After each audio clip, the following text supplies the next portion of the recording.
नमस्कार दोस्तों, इस वीडियो में डिस्कस करेंगे हम आरपीएससी स्कूल लेक्चरर एग्जाम के कॉमर्स के प्रेपरेशन के बारे में।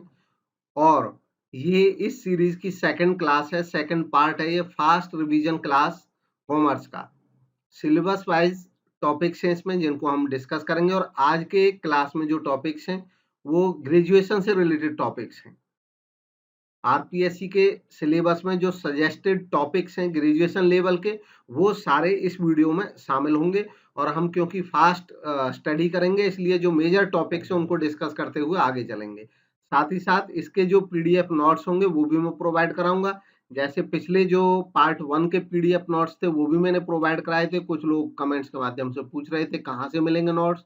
तो नोट्स आपको मिलेंगे हमारे टेलीग्राम ग्रुप से। टेलीग्राम ग्रुप का लिंक मैं डिस्क्रिप्शन में वीडियो के में डाल दूंगा। पार्ट 1 के वीडियो में भी डाला था, और आप उसे ज्वाइन कर सकते हैं टेलीग्राम ग्रुप को। टेलीग्राम ग्रुप का नाम भी है बीडी कॉमर्स स्टडी चैनल। आप उसको ज्वाइन कर सकते हैं और वहां से फाइल सेक्शन में से आप ये नोट्स ले सकते हैं। तो स्टार्ट करते हैं। अगर आपने चैनल को सब्सक्राइब नहीं किया है तो सब्सक्राइब जरूर करें। ये चैनल आपके लिए हेल्पफुल ही होगा आगे के एग्जाम्स में भी। हाँ, तो पार्ट सेकंड में ग्रेजुएशन लेवल के टॉपिक्स हैं, और इसके जो पार्ट 1 था उसमें चैप्टर 15 तक हमने डिस्कस किए थे। चैप्टर 16 से यहाँ पे डिस्कस करेंगे। जो चैप्टर का क्लासिफिकेशन है ये मैंने स्वयं किया है सिलेबस के हिसाब से। सिलेबस के जो टॉपिक्स हैं उनको अलग-अलग चैप्टर्स में बाँट दिया है। तो सबसे पहले बात करते हैं फाइनेंशियल स्टेटमेंट्स की। Financial statement of A company, company के बारे में। फाइनेंशियल स्टेटमेंट क्या होते हैं? फाइनेंशियल स्टेटमेंट वो बेसिक और फॉर्मल एनुअल रिपोर्ट होते हैं जो कोई कंपनी तैयार करती है कम्युनिकेट करने के लिए अपनी फाइनेंशियल इंफॉर्मेशन अपने इंटरेस्टेड यूजर्स के लिए। आमतौर पे कोई company profit and loss account या statement of profit and loss, balance sheet, cash flow, ये सारे स्टेटमेंट प्रिपेयर करती है और इंटरेस्टेड यूजर्स को उनको अवेलेबल कराती है। ऑब्जेक्टिव क्या है? फाइनेंशियल स्टेटमेंट के ऑब्जेक्टिव है इंफॉर्मेशन देना इकोनॉमिक रिसोर्सेज के बारे में, इंफॉर्मेशन देना अर्निंग कैपेसिटी के बारे में, कैश फ्लो के बारे में इंफॉर्मेशन देना, जो मैनेजमेंट का इफेक्टिवनेस है उसको जज करना और इंफॉर्मेशन प्रोवाइड करना, ऐसी एक्टिविटीज के बारे में जो सोसाइटी को अफेक्ट करती हैं, और संस्था की अकाउंटिंग पॉलिसीज को भी डिस्क्लोज करना, लोगों को बताना। मेजर फाइनेंशियल स्टेटमेंट्स हैं balance sheet, statement of profit and loss और कैश फ्लो। बैलेंस शीट का जो फॉर्मेट है एक कंपनी के केस में बैलेंस शीट का फॉर्मेट गिवन है कंपनीज एक्ट 2013 में, उसके पार्ट 1 में और शेड्यूल 3 में। तो जो गिवन फॉर्मेट है, केवल बैलेंस शीट हो या statement of P and L हो, केवल वर्टिकल फॉर्मेट है। हॉरिजॉन्टल फॉर्मेट कंपनी के केस में अब नहीं है, उनको डिसकंटिन्यू कर दिया गया है। केवल वर्टिकल फॉर्मेट है। इसके जो मेजर हेड्स हैं वो खाली देख लें। इक्विटीज एंड लायबिलिटीज में जो हेडिंग्स आती हैं, शेयर होल्डर्स फंड, और इसकी सब हेडिंग है share capital, reserves and surplus, money received against share warrant, share application money pending allotment, ये सेकंड मेजर हेडिंग है इक्विटीज एंड लायबिलिटीज साइड की। इक्विटीज एंड लायबिलिटीज साइड में 4 मेजर हेड हैं, share holder fund, share application money pending allotment, non current liability और current liability. बाकी इनके सब head हैं, जैसे शेयर होल्डर फंड के सब हेड हैं share capital, reserves and surplus, money received against share warrant. Share application money pending allotment का कोई अलग से सब हेड नहीं है।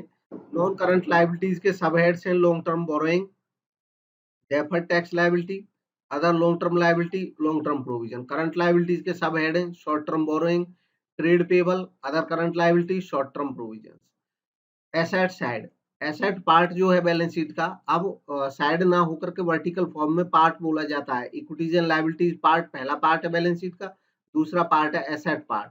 एसेट पार्ट में आगे जो मेजर हेड्स हैं, तो 2 मेजर हेड हैं, एक है नॉन करंट एसेट, दूसरा है करंट एसेट, और इनके फिर सब हेड्स हैं। तो नॉन करंट एसेट के सब हेड्स हैं fixed asset, non current investment, deferred tax asset, net, long term loans and advances, other non current asset.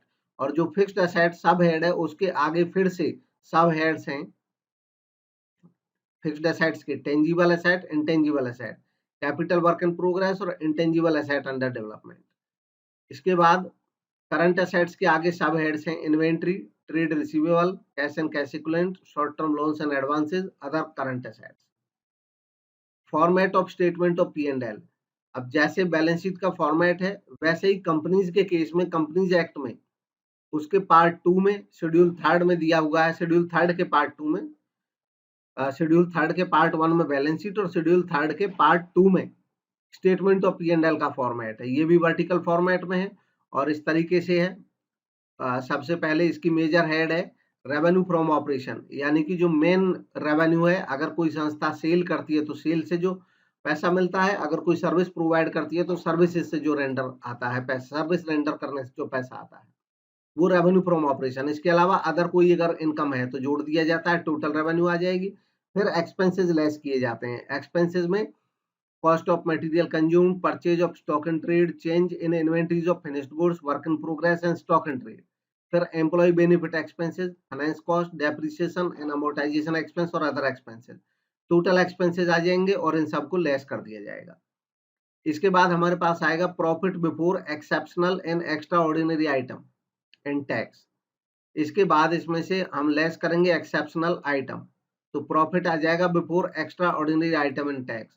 फिर लेस करेंगे एक्स्ट्रा ऑर्डिनरी आइटम, फिर आ जाएगा प्रॉफिट बिफोर टैक्स। फिर लेस करेंगे टैक्स, टैक्स में current tax, deferred tax. Tax less करने के बाद हमारे पास आ जाएगा प्रॉफिट या loss for the period continuing from operation. ये जो प्रॉफिट है इसमें प्रॉफिट कंटिन्यूइंग ऑपरेशंस का प्रॉफिट या लॉस है। कुछ ऐसे ऑपरेशंस होते हैं जो डिसकंटिन्यू हो जाते हैं लेकिन उनके कोई प्रॉफिट या लॉस हो सकते हैं, तो प्रॉफिट या लॉस फ्रॉम डिसकंटिन्यूइंग ऑपरेशन, ये दोनों प्रॉफिट जो अब तक आगे से चल के आ रहा था ये प्रॉफिट, और डिसकंटिन्यूइंग ऑपरेशंस का प्रॉफिट अलग से कैलकुलेट कर लिया जाता है। फिर tax expenses of discontinuing operations के अगर कोई टैक्स एक्सपेंसेस हैं। फिर इसके बाद प्रॉफिट या लॉस फ्रॉम डिसकंटिन्यूइंग ऑपरेशंस आ जाता है। अब प्रॉफिट जो कंटिन्यूअस ऑपरेशन और डिसकंटिन्यूअस ऑपरेशन दोनों का प्रॉफिट यहाँ पे जोड़ दिया जाता है, प्रॉफिट या लॉस फॉर द पीरियड। इसके बाद अर्निंग पर शेयर कैलकुलेट कर लिया जाता है बेसिक से और डायल्यूटेड से। नेक्स्ट है एनालिसिस ऑफ फाइनेंशियल स्टेटमेंट। अब फाइनेंशियल स्टेटमेंट दो अभी हमने मेजर देखे, उसके बाद उनको ज्यादा महत्वपूर्ण बनाने के लिए और फाइनेंशियल स्टेटमेंट्स को यूजफुल बनाने के लिए उनका एनालिसिस करना जरूरी होता है। एनालिसिस का मतलब क्या होता है? एनालिसिस का मतलब उस प्रोसेस से होता है जिसमें क्रिटिकल एवेल्युएशन किया जाता है फाइनेंशियल इंफॉर्मेशन का, जो इंफॉर्मेशन होती है फाइनेंशियल स्टेटमेंट्स में, और इस तरह से उनको समझा जाता है और डिसीजन लिया जाता है उनके आधार पे। ऑब्जेक्टिव क्या है फाइनेंशियल स्टेटमेंट के एनालिसिस का? ऑब्जेक्टिव है जज करना फाइनेंशियल हेल्थ फर्म का, एसर्टेन करना रिलेटिव इंपोर्टेंस डिफरेंट कंपोनेंट्स का, आइडेंटिफाई करना ऐसे रीजन जिनसे प्रॉफिटेबिलिटी या फाइनेंशियल पोजीशन में कोई चेंज हुआ है, और जज करना फर्म की एबिलिटी, वो अपने डेट को पे करने में सक्षम है या नहीं है। नेक्स्ट टॉपिक आता है tools for financial statement analysis. इसमें कई टूल्स हैं जिनमें से कैश फ्लो स्टेटमेंट समेत ये सिलेबस का जो टॉपिक है वो उठाया है, बाकी टूल सारे ही पता होने चाहिए। टूल्स, मेजर टूल्स जो फाइनेंशियल स्टेटमेंट एनालिसिस के टूल्स हैं, मतलब ऐसी चीजें जो फाइनेंशियल स्टेटमेंट को एनालाइज करने में मदद करती हैं। Comparative statement, common size statement, trend analysis, ratio analysis, cash flow analysis, fund flow analysis. इसमें कंपैरेटिव स्टेटमेंट क्या होते हैं? जब हम स्टेटमेंट का फॉर्म कंपैरिजन में करें, यानी कि दो ईयर्स का कंपैरिजन करें या दो संस्थाओं का कंपैरिजन करें, जब कंपैरेटिव करते हुए डेटा को लिखते हैं तो कंपैरेटिव स्टेटमेंट बनता है। कॉमन साइज होता है कि जब हम कंपैरिजन ना करके साइज कॉमन कर लें। साइज कॉमन क्या होता है?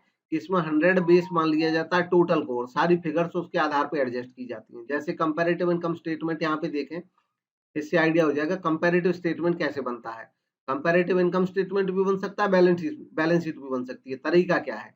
जैसे ये इनकम स्टेटमेंट है 2015-16 के और 16-17 के डेटा हमें दिए हैं। अब हम इनमें कंपैरिजन करते रहेंगे, हम देखेंगे एब्सोल्यूट चेंज कितना हुआ, तो 4 लाख, 16 और 20 का चेंज, 8 और 10 का चेंज, 2 लाख और 1 लाख का चेंज, सबका चेंज निकाल लिया, तो ये एब्सोल्यूट चेंज है जो सीधे सीधे अमाउंट में चेंज हो रहा है।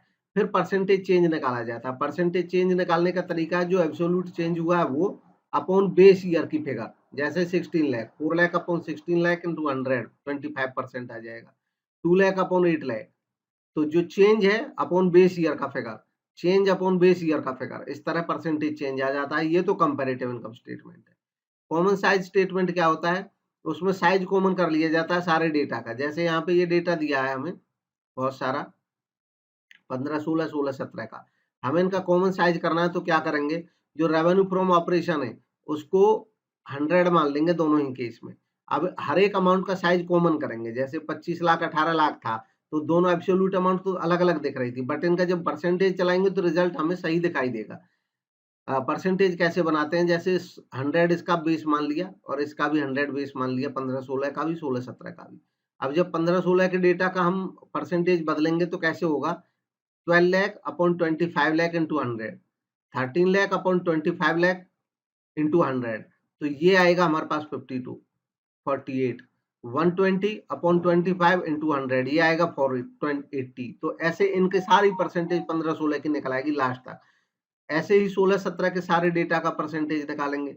इसको हमने 100 मान लिया बेस। बेस हमेशा टोटल को माना जाता है, रेवेन्यू फ्रॉम ऑपरेशन को, और बाकी इसके पार्ट की तरह हो जाएंगे। तो 18 लाख है। अब इसका 10 upon 18 into 100, 8 upon 18 into 100, 80 upon 18 lakh into 100, तो ये इसकी परसेंटेज आ जाएगी। इससे क्या होता है कि अब ये इनका साइज कॉमन हो गया 100, तो जो परसेंटेज है उससे हमें सही जानकारी मिल रही है कि कॉस्ट ऑफ रेवेन्यू किसका ज्यादा है। तो कॉस्ट ऑफ रेवेन्यू ज्यादा है 16 17 में, ये ज्यादा रेवेन्यू है, जबकि ऐसे देखने में पता चल रहा है इसका कॉस्ट ज्यादा है, बाकी वास्तव में इसका ज्यादा है परसेंटेज के हिसाब से। तो ये कॉमन साइज स्टेटमेंट हुआ। अब है limitations of financial analysis. Financial analysis की कुछ लिमिटेशंस होती हैं। जो फाइनेंशियल स्टेटमेंट की लिमिटेशन होती है वो इसकी भी होती है, प्राइस लेवल चेंजेस को कंसीडर नहीं करता है। बाकी आप इसको पॉज करके देख सकते हैं कोई भी इंफॉर्मेशन, और पीडीएफ में प्रोवाइड कराऊंगा, वहां से डाउनलोड करके भी आप पढ़ सकते हैं। नेक्स्ट है अकाउंटिंग रेशियोज। अकाउंटिंग रेशियो भी टूल होता है एनालिसिस करने का। अकाउंटिंग रेशियो का मतलब है, रेशियो का मतलब होता है एक रिलेशनशिप जो दो या दो से ज्यादा नंबर्स में रिलेशन बताए। अकाउंटिंग रेशियो जो अकाउंटिंग फिगर्स में रिलेशन बताए वो अकाउंटिंग रेशियो कहलाता है। रेशियो फ्रैक्शन में हो सकता है, प्रोपोर्शन में हो सकता है, परसेंटेज में हो सकता है, और नंबर ऑफ टाइम्स में हो सकता है। अब है डिफरेंट टाइप के रेशियोज होते हैं, जैसे लिक्विडिटी रेशियो। लिक्विडिटी रेशियो हमें शॉर्ट टर्म सोल्वेंसी के बारे में बताते हैं। Major liquidity ratio current ratio और क्विक रेशियो। क्विक रेशियो को लिक्विड रेशियो या एसेट टेस्ट रेशियो बोला जाता है। करंट रेशियो का formula current asset upon current liability, और इसका जो आइडियल रेशियो वो 2:1 माना जाता है। क्विक रेशियो का फॉर्मूला है quick asset upon current liability. Quick asset को हम लिक्विड एसेट भी बोलते हैं। सोल्वेंसी रेशियोज। सोल्वेंसी रेशियोज हमें लॉन्ग टर्म सोल्वेंसी के बारे में बताते हैं किसी फर्म के में। इसके मेजर रेशियोज हैं debt equity, debt to capital employed, proprietary, total asset to debt, interest coverage ratio. Debt equity ratio. Debt equity ratio का formula long term debt upon share holder fund.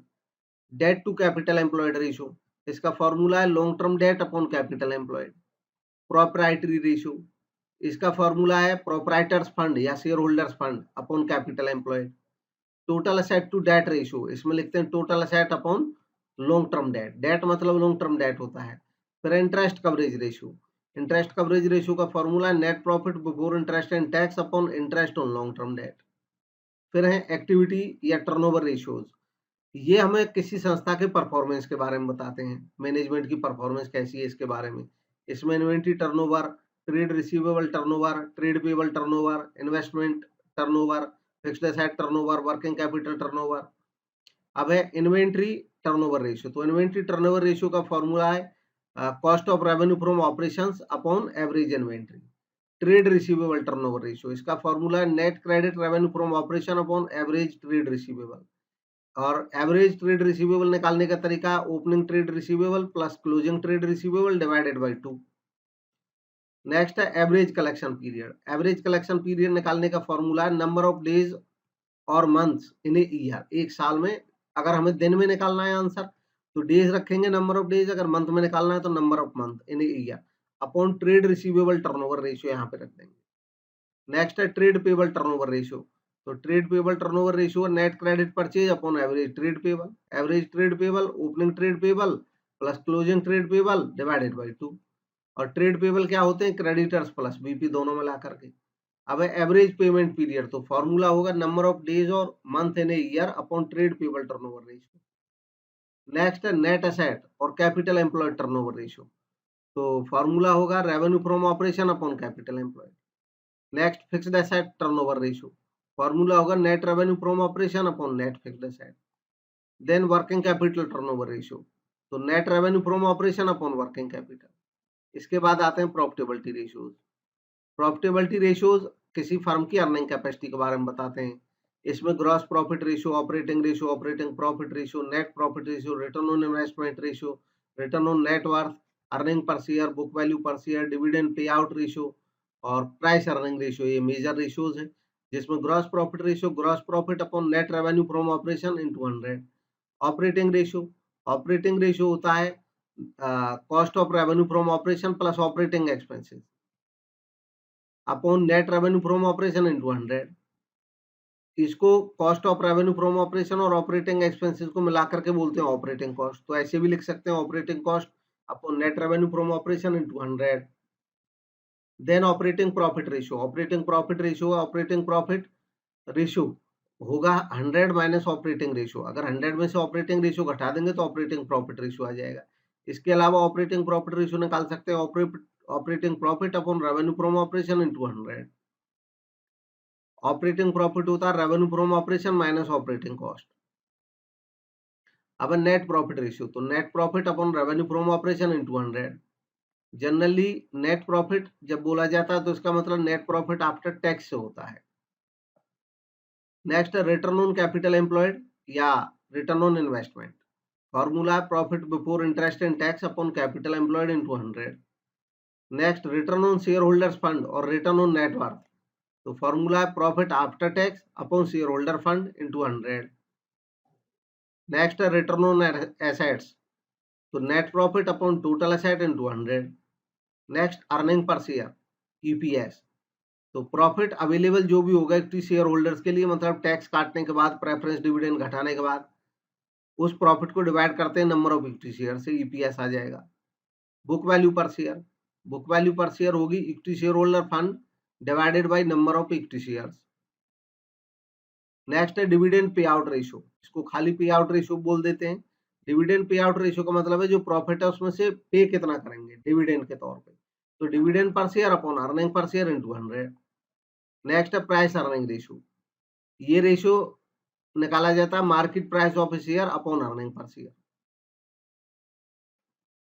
Next है cash flow statement, तो cash flow statement एक financial statement है जो हमें cash और cash equivalent के inflow और आउटफ्लो के बारे में बताता है।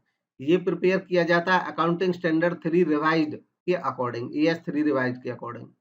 ये हमें इंफॉर्मेशन देता है कि कैश और कैश इक्विवेलेंट में क्या चेंजेस हुए हैं। 3 तरह की एक्टिविटीज में क्लासिफाई करके सारी एक्टिविटीज को, ऑपरेटिंग, इन्वेस्टिंग और फाइनेंसिंग। अब है कैश एंड कैश इक्विवेलेंट, तो AS 3 के अकॉर्डिंग जो कैश है इसका मतलब होता है कैश इन हैंड और डिमांड डिपॉजिट विद बैंक्स, यानी कि कैश एट बैंक। और जो कैश इक्विवेलेंट टर्म है इसका मतलब है short term highly liquid investment, ऐसे short term highly liquid investment जिनको कभी भी बेच करके आसानी से कैश में कन्वर्ट कर सके, और वो भी बिना किसी रिस्क के या बहुत कम रिस्क के। नेक्स्ट है कैश फ्लो। कैश फ्लो का मतलब होता है कैश इन और कैश आउट, कैश का आना और जाना।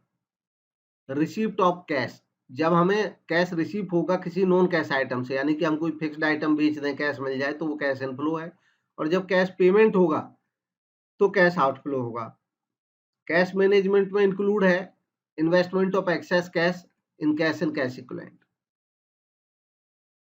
अब एक classification of activities. Cash flow के अकॉर्डिंग एक्टिविटीज को क्लासिफाई किया जाता है 3 तरह की एक्टिविटीज में, ऑपरेटिंग, इन्वेस्टिंग, फाइनेंसिंग। ऑपरेटिंग में आती है प्रिंसिपल रेवेन्यू जनरेटिंग एक्टिविटीज किसी संस्था की, यानी कि जो दिन रोज जिनकी जरूरत होती है बिजनेस चलाने के लिए।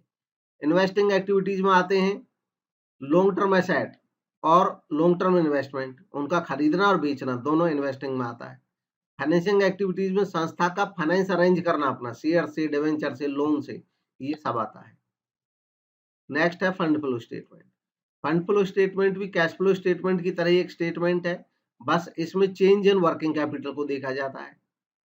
वर्किंग कैपिटल का मतलब फंड फ्लो स्टेटमेंट में जो फंड का फ्लो देखते हैं वो वास्तव में हम वर्किंग कैपिटल का फ्लो देखते हैं। फंड मतलब वर्किंग कैपिटल।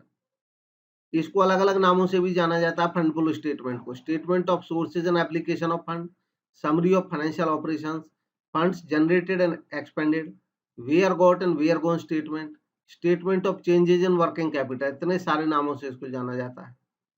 अब फंड, फंड का मतलब क्या है? तो फंड फ्लो स्टेटमेंट के हिसाब से फंड का मतलब नेट वर्किंग कैपिटल से जो संस्था के पास अवेलेबल है। नेट वर्किंग कैपिटल होती है current asset minus current liability, और ग्रॉस वर्किंग कैपिटल जो होती है वो ग्रॉस कॉन्सेप्ट है, उसमें टोटल करंट एसेट्स को मान लिया जाता है। नेक्स्ट है फ्लो ऑफ फंड। अब इंक्रीज या डिक्रीज वर्किंग कैपिटल में जो होगा उसी को कहते हैं फ्लो ऑफ फंड होना। फ्लो ऑफ फंड होगा अगर एक ट्रांजैक्शन में एक आइटम करंट है और दूसरा नॉन करंट है। नो फ्लो ऑफ फंड तब होगा अगर दोनों ही आइटम करंट हो गए। जैसे payment made to creditors in cash, creditors को कैश पेमेंट करी, तो इससे कोई फंड्स का फ्लो नहीं होगा क्योंकि दोनों आइटम ये करंट नेचर के हैं। ऐसे ही दोनों नॉन करंट आइटम अगर हो गए तब भी कोई फ्लो नहीं होगा। जैसे building purchase and payment made in debenture, दोनों ही ये नॉन करंट है, तो इनसे भी कोई फर्क नहीं आएगा, यानी कि कोई फंड में फ्लो नहीं होगा। नेक्स्ट है schedule of changes in working capital. Fund flow statement बनाने से पहले बनाया जाता है schedule of changes in working capital.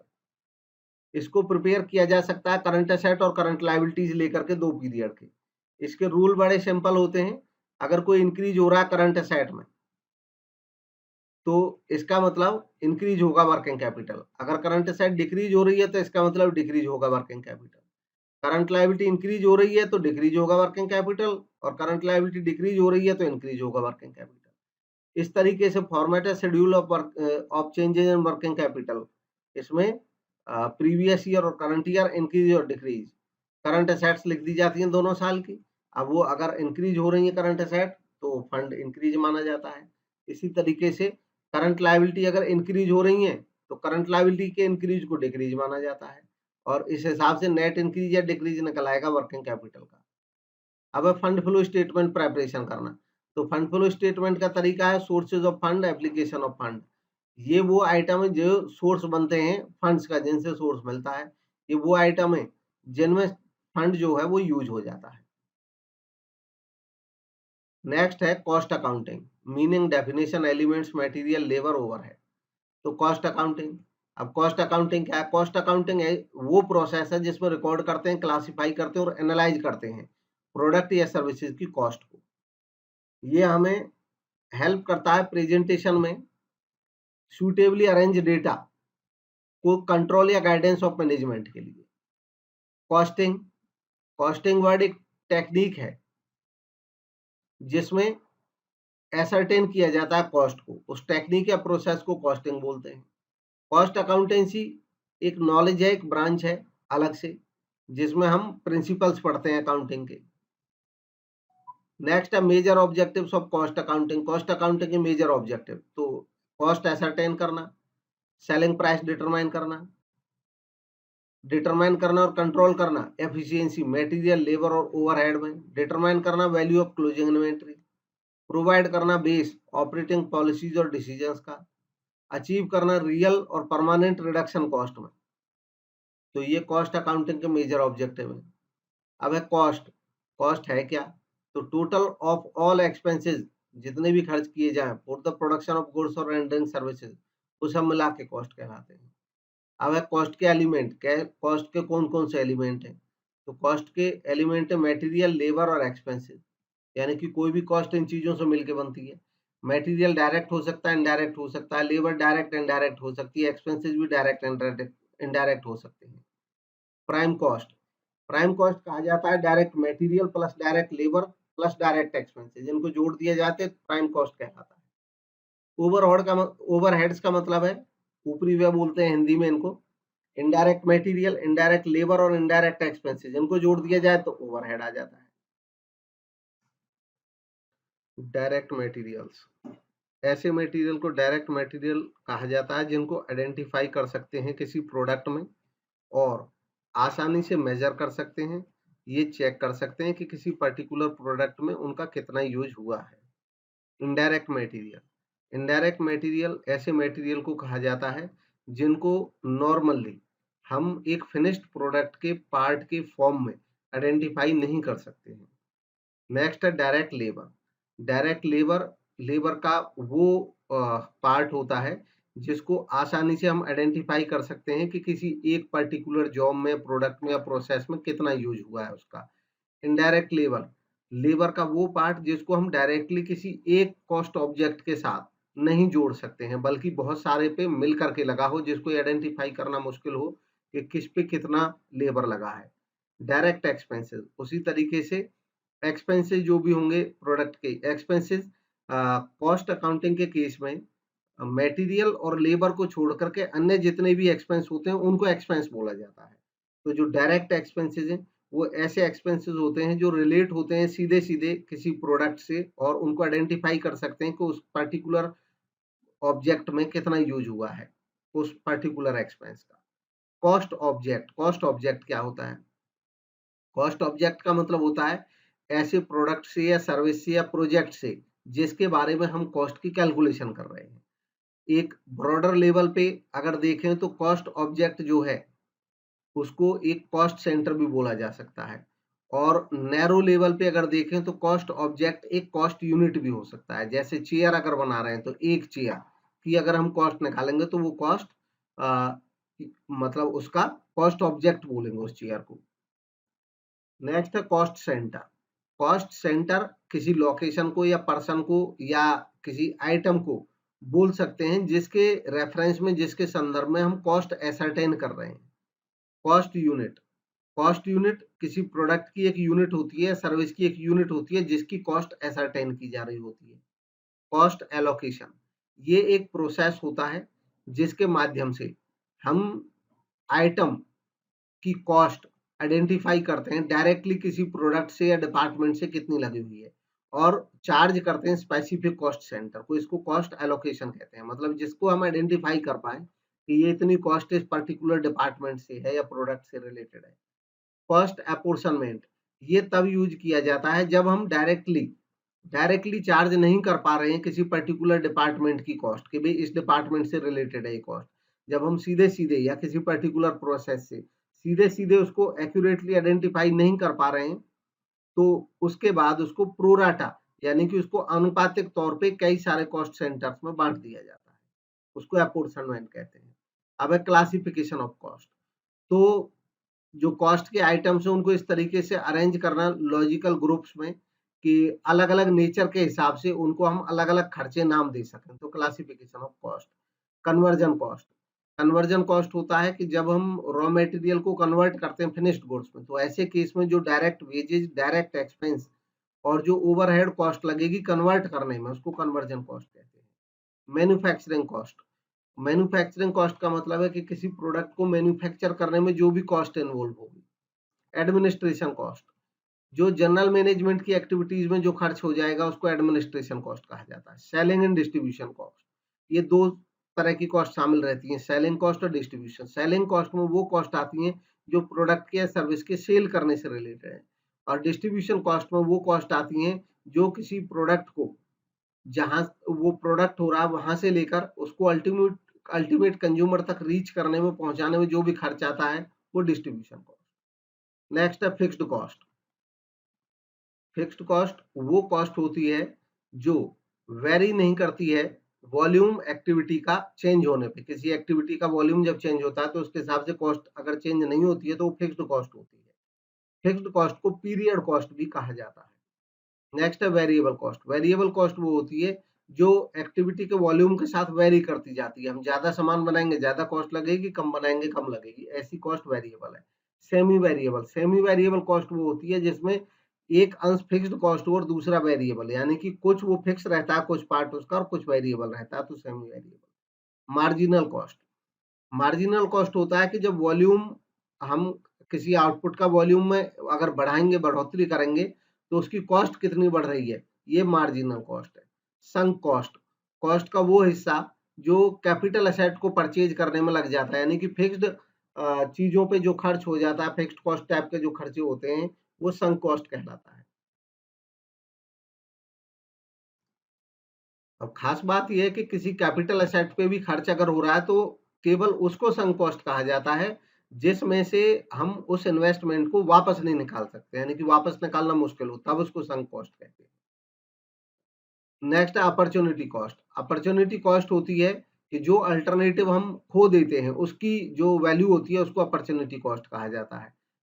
Replacement cost होती है कि अगर हम किसी आइटम को रिप्लेस करें मार्केट से, तो अब कितना खर्च पड़ेगा उसको रिप्लेस करने में, तो रिप्लेसमेंट कॉस्ट उसकी कहलाएगी। डिफरेंशियल कॉस्ट होती है कि दो अल्टरनेटिव डिसीजन है हमारे पास, तो उन अलग अलग डिसीजंस में आपस में उनकी कॉस्ट का जो डिफरेंस है वो डिफरेंशियल कॉस्ट। रेलिवेंट कॉस्ट, ऐसी कॉस्ट जो डिसीजन लेने में जिसकी जरूरत हो वो रेलिवेंट कॉस्ट है। और इम्प्यूटेड कॉस्ट ऐसी कॉस्ट रहती है जो हाइपोथेटिकल होती है, नोशनल होती है। हम कैश नहीं दे रहे हैं किसी को, बट वो हमारे कैलकुलेशन का हिस्सा हो सकती है, उसको कहते हैं इम्प्यूटेड कॉस्ट। जैसे मकान मालिक के खुद के मकान का किराया, अगर वो अपने ही मकान में बिजनेस करता है। नेक्स्ट है मटेरियल कॉस्ट। अब मटेरियल कॉस्ट में मटेरियल का मतलब क्या? मटेरियल का मतलब उन कमोडिटीज से यूज होता है जो प्रोडक्शन में यूज हो जाती हैं, कंज्यूम हो जाती हैं। इकोनॉमिक ऑर्डर क्वांटिटी, जब हम कोई मटेरियल को मंगाने का ऑर्डर करते हैं, तो उस ऑर्डर की वो क्वांटिटी जो इकोनॉमिक को, जो सस्ती पड़े, उसको इकोनॉमिक ऑर्डर क्वांटिटी कहते हैं। ये वो साइज होता है किसी ऑर्डर का जिसमें ऑर्डर कॉस्ट और कैरिंग कॉस्ट दोनों मिनिमम हो, न्यूनतम। ऑर्डर कॉस्ट क्या होती है? ऑर्डर कॉस्ट होती है जो किसी मटेरियल के ऑर्डर से जुड़ी हुई होती है, कि अगर हम ऑर्डर देंगे तो जो खर्च पड़ेगा हमें ऑर्डर में, ट्रांसपोर्टेशन में, इंस्पेक्शन एक्सपेंसेस में। नेक्स्ट है कैरिंग कॉस्ट। कैरिंग कॉस्ट होती है, होल्डिंग कॉस्ट भी कहते हैं, कि जब हम सामान खरीद लेते हैं तो हमारी इन्वेंट्री में रखा रहता है। अब उस इन्वेंट्री में सामान को रखने के लिए मैनेज करने में जो खर्च हो जाता है वो carrying cost. Economic order quantity का फॉर्मूला है रूट 2 इंटू में demand, annual demand into order cost upon carrying cost. इस फॉर्मूले से इकोनॉमिक ऑर्डर क्वांटिटी जानी जा सकती है। स्टोर्स रिकॉर्ड, स्टोर का मतलब जो स्टोर में सामान रखा रहता है उसके रिकॉर्ड्स को स्टोर्स रिकॉर्ड कहते हैं। बिन कार्ड और स्टोर लेजर, ये दोनों ही महत्वपूर्ण स्टोर के रिकॉर्ड होते हैं। अब इसमें बिन कार्ड एक क्वांटिटेटिव रिकॉर्ड होता है, रिसीट्स का, इश्यूज का, क्लोजिंग बैलेंस आइटम का जो होता है उसका। बिन कार्ड, बिन टैग या स्टॉक कार्ड भी कहलाता है। ये दरअसल उस बिन पे लगा होता है, उस डब्बे पे लगा होता है जिस डब्बे में स्टॉक रखा होता है। तो वहां पे जैसे ही स्टॉक बढ़ता है तो उसकी क्वांटिटी उसमें दर्ज कर दी जाती है, जब स्टॉक इश्यू होता है, वहां से निकलता है, तो उसकी क्वांटिटी घटा दी जाती है। स्टोर लेजर, स्टोर लेजर बिन कार्ड जैसा ही होता है। अंतर ये होता है कि बिन कार्ड में तो क्वांटिटी रिकॉर्ड की जाती है, स्टोर लेजर में जो अमाउंट होती है वो रिकॉर्ड की जाती है। स्टोर लेजर मेंटेन किया जाता है कॉस्ट डिपार्टमेंट के द्वारा, जिसमें सारा रिसीप्ट्स और इश्यूज मटेरियल का जो भी होगा, क्वांटिटी, रेट, अमाउंट, ये सब उसमें रिकॉर्ड होता है। नेक्स्ट है लेबर कॉस्ट। लेबर कॉस्ट वो अमाउंट होती है जो एम्प्लॉइज को देनी पड़ती है, चाहे वो किसी भी लेवल के हों, लेकिन लेबर कॉस्ट ही बोला जाता है कॉस्ट अकाउंटिंग में।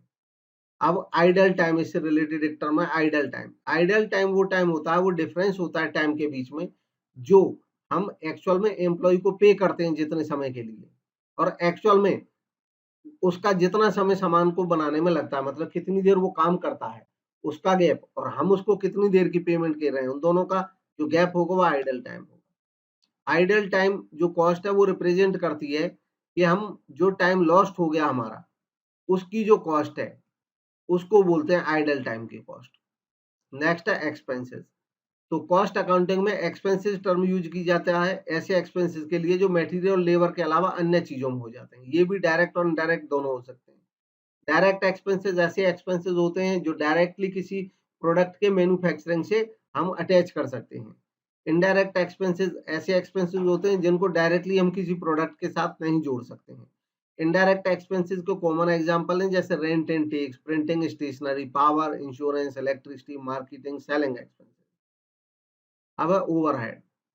ओवरहेड का मतलब है total cost of indirect material, indirect labour और इनडायरेक्ट एक्सपेंसेस। तो इनडायरेक्ट मटेरियल, लेबर और एक्सपेंसेस, इनको जोड़ दिया जाए तो ओवरहेड आ जाता है। ओवरहेड अकाउंटिंग में जो स्टेप्स यूज होते हैं ओवरहेड अकाउंटिंग करते समय, कलेक्ट करना, क्लासिफाई करना और कोडिफाई करना ओवरहेड्स को। फिर इसके बाद एलोकेट करना, अपोर्शन करना, रीअपोर्शन करना ओवरहेड का। फिर इसके बाद एब्जॉर्प्शन करना ओवरहेड्स का। ये ओवरहेड अकाउंटिंग है। कॉस्ट शीट, आमतौर पे कॉस्ट अकाउंटिंग में कॉस्ट अकाउंटेंट एक कॉस्ट शीट बनाते हैं जिससे आइटम की कॉस्ट पता चलती है। इसका तरीका है बनाने का, direct material consume, direct labour, direct expenses, तीनों को जोड़ करके प्राइम कॉस्ट आ गई। अब उसमें ऐड करते हैं वर्क ओवरहेड या फैक्ट्री ओवरहेड, फैक्ट्री के खर्चे जो इनडायरेक्ट नेचर के हों। उनको जोड़ करके बन जाता है वर्क कॉस्ट या फैक्ट्री कॉस्ट। फिर इसके बाद एडमिनिस्ट्रेशन ओवरहेड जमा कर दिए जाते हैं तो बन जाता है कॉस्ट ऑफ प्रोडक्शन। फिर इसके बाद selling and distribution overhead add कर देंगे तो आ जाएगा टोटल कॉस्ट या कॉस्ट ऑफ सेल्स हमारे पास। इसके बाद इसमें अब प्रॉफिट जो इतना हमें चाहिए वो ऐड कर देंगे और सेलिंग प्राइस निकल आएगा। नेक्स्ट है मेथड्स या टाइप्स ऑफ कॉस्टिंग। अब कॉस्टिंग के अलग अलग मेथड्स या टाइप कौन कौन से हैं, तो डिफरेंट टाइप के नेचर के हिसाब से इसके मेथड हो जाते हैं। जॉब कॉस्टिंग वहां पे अपनाई जाती है जहां पे इंडस्ट्री कोई पर्टिकुलर प्रोडक्ट या कोई सर्विस स्पेसिफिक ऑर्डर पे बेस्ड बनाती है, यानी कि ऑर्डर लेती है एक सामान का तब उसे बनाती है, तो एक जॉब हो गई, एक जॉब की cost. Engineering concern, construction company, ship building, furniture making, hardware या machine manufacturing, repair shop, automobile garage, इन सब में जॉब कॉस्टिंग होती है। जैसे हमें मान लो कार की सर्विस करानी है तो हमारी कार की वो अलग से कॉस्ट इकट्ठा करते जाते हैं कि हमारी कार पे जो खर्च हो रहे हैं उन सबको जोड़ देते हैं, वो हमारी जॉब की कॉस्ट बता देते हैं, ये जॉब कॉस्ट हुई। एक काम को एक जॉब कहा जाता है। नेक्स्ट है बैच कॉस्टिंग। बैच कॉस्टिंग ऐसी इंडस्ट्रीज में अपनाई जाती है जहां पे सिमिलर आर्टिकल्स होते हैं और अलग अलग बैचेज में उनको बनाया जाता है। इसमें readymade garments manufacturing industry, pharmaceutical drug industry, spare part component manufacturing industry, toy manufacturing, tyre tube manufacturing, ये सब आ जाते हैं। नेक्स्ट है कॉन्ट्रैक्ट कॉस्टिंग। कॉन्ट्रैक्ट कॉस्टिंग या टर्मिनल कॉस्टिंग कहा जाता है। ये जॉब कॉस्टिंग का ही एक पार्ट है, एक उसी का एक सिस्टम है। ये यूज किया जाता है कंस्ट्रक्शनल एक्टिविटीज के केस में, जैसे बिल्डिंग बनाना, रोड बनाना, ब्रिज बनाना, फ्लाईओवर बनाना है। नेक्स्ट है प्रॉफिट या लॉस कॉन्ट्रैक्ट अकाउंट से। अगर कॉन्ट्रैक्ट अकाउंट बनाया जाए कॉन्ट्रैक्ट कॉस्टिंग में और उससे प्रॉफिट या लॉस आए तो उसका ट्रीटमेंट कैसे करते हैं। अगर लॉस है तो पूरा का पूरा लॉस ट्रांसफर हो जाएगा P&L में, लेकिन अगर प्रॉफिट आ गया तो प्रॉफिट ट्रांसफर किया जाएगा P&L अकाउंट में इस तरीके से कि अगर कॉन्ट्रैक्ट अभी कंप्लीट है, एकदम पूरा हो चुका है, तो पूरा का पूरा प्रॉफिट P&L में जोड़ दिया जाता है। लेकिन जब कॉन्ट्रैक्ट इनकम्प्लीट हो तब क्या करते हैं। कॉन्ट्रैक्ट अगर अभी इनकम्प्लीट है और जो वर्क सर्टिफाइड हुआ है वो 1/4 से भी कम है तो कोई अमाउंट ट्रांसफर करने की जरूरत नहीं है। अगर वर्क सर्टिफाइड हो जाता है 1/4 या उससे ज्यादा लेकिन 1/2 से कम, तो फॉर्मूला ये होगा टोटल प्रॉफिट इनटू में cash received upon work certified into 1/3। Next है अगर वर्क सर्टिफाइड 1/2 या उससे भी ज्यादा हो तो टोटल प्रॉफिट इनटू में cash received upon work certified into में 2/3। नेक्स्ट है process costing. Process costing use की जाती है एसरटेन करने के लिए किसी प्रोडक्ट की या प्रोसेस की कॉस्ट। ये मेथड ऐसी इंडस्ट्रीज में यूज किया जाता है जहां पे मैन्युफैक्चरिंग 2 या 2 से ज्यादा प्रोसेस से होकर गुजरती है। इसके एग्जांपल है textile industry, oil industry, cement industry, pharmaceutical industry etcetera. Next है ऑपरेटिंग और सर्विस कॉस्टिंग। तो ऑपरेटिंग कॉस्टिंग यूज की जाती है सर्विस इंडस्ट्रीज में। इसमें जैसे bank, insurance company, electricity generating company, hospital, transport, hotel, educational institution, canteen, इन सब में इसको अपनाया जाता है। नेक्स्ट टॉपिक है ऑडिटिंग। वर्ड ऑडिट लिया गया है लैटिन वर्ड ऑडायर से और जिसका मतलब होता है टू हियर यानी कि सुनना। ऑडिट का मतलब होता है एग्जामिन करना अकाउंट्स को, ताकि इस बात के लिए सुनिश्चित हुआ जा सके कि जो फाइनेंशियल स्टेटमेंट्स हैं वो ट्रू और फेयर व्यू देते हैं फाइनेंशियल पोजीशन का और प्रॉफिटेबिलिटी का किसी बिजनेस का। इसके ऑब्जेक्टिव्स, तो ऑडिटिंग के ऑब्जेक्टिव्स में मेन ऑब्जेक्टिव हैं रिलायबिलिटी और फाइनेंशियल पोजीशन के बारे में पता लगाना, इंश्योर करना कि accounts true and fair view देते हैं किसी बिजनेस का, और इंडिपेंडेंट जजमेंट और ओपिनियन क्रिएट करना about the reliability of accounts and truth of the fairness of financial state of affairs. Next इसके सब्सिडरी ऑब्जेक्टिव्स, सहायक ऑब्जेक्टिव। सब्सिडरी ऑब्जेक्टिव हैं डिटेक्ट करना और प्रिवेंट करना फ्रॉड को और डिटेक्ट करना और प्रिवेंट करना एरर्स को। ये इसके सब्सिडरी ऑब्जेक्टिव है। टाइप्स ऑफ ऑडिट, ऑडिट के टाइप। इंटरिम ऑडिट, जब कोई ऑडिट दो एनुअल ऑडिट के बीच में किया जाता है मध्य अवधि में, तो उसको इंटरिम ऑडिट कहते हैं। कंटिन्यूअस ऑडिट, ये वो ऑडिट होता है जो साल भर चलता रहता है।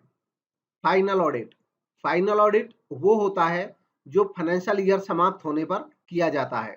Balance sheet audit, balance sheet audit का मतलब है कि बैलेंस शीट के जो आइटम्स हैं, एसेट्स, लायबिलिटी, रिजर्व, सरप्लस या कोई भी बैलेंस है, प्रोविजन, P&L का बैलेंस, उन सब का ऑडिट करना, उन सब की जांच करना गहन तरीके से। इंटरनल ऑडिट, इंटरनल ऑडिट होता है कि जब बिजनेस के स्वयं के स्टाफ के द्वारा ऑडिट किया जाता है तो इंटरनल ऑडिट कहलाता है। कॉस्ट ऑडिट, कॉस्ट ऑडिट होता है किसी ऑर्गेनाइजेशन में जो कॉस्ट अकाउंटिंग है उसकी पूरी प्रोसेस को ऑडिट करना। टैक्स ऑडिट, टैक्स ऑडिट होता है टैक्स से रिलेटेड जो डॉक्यूमेंट्स हैं उनकी जांच करना, टैक्स ऑडिट कहलाता है। अब है क्वालिफिकेशन ऑफ एन ऑडिटर, एक ऑडिटर की क्या क्वालिफिकेशन होनी चाहिए इंडिया में। तो इंडिया में एक पर्सन ऑडिटर के लिए एलिजिबल होता है अगर वो चार्टर्ड अकाउंटेंट है। इसके अलावा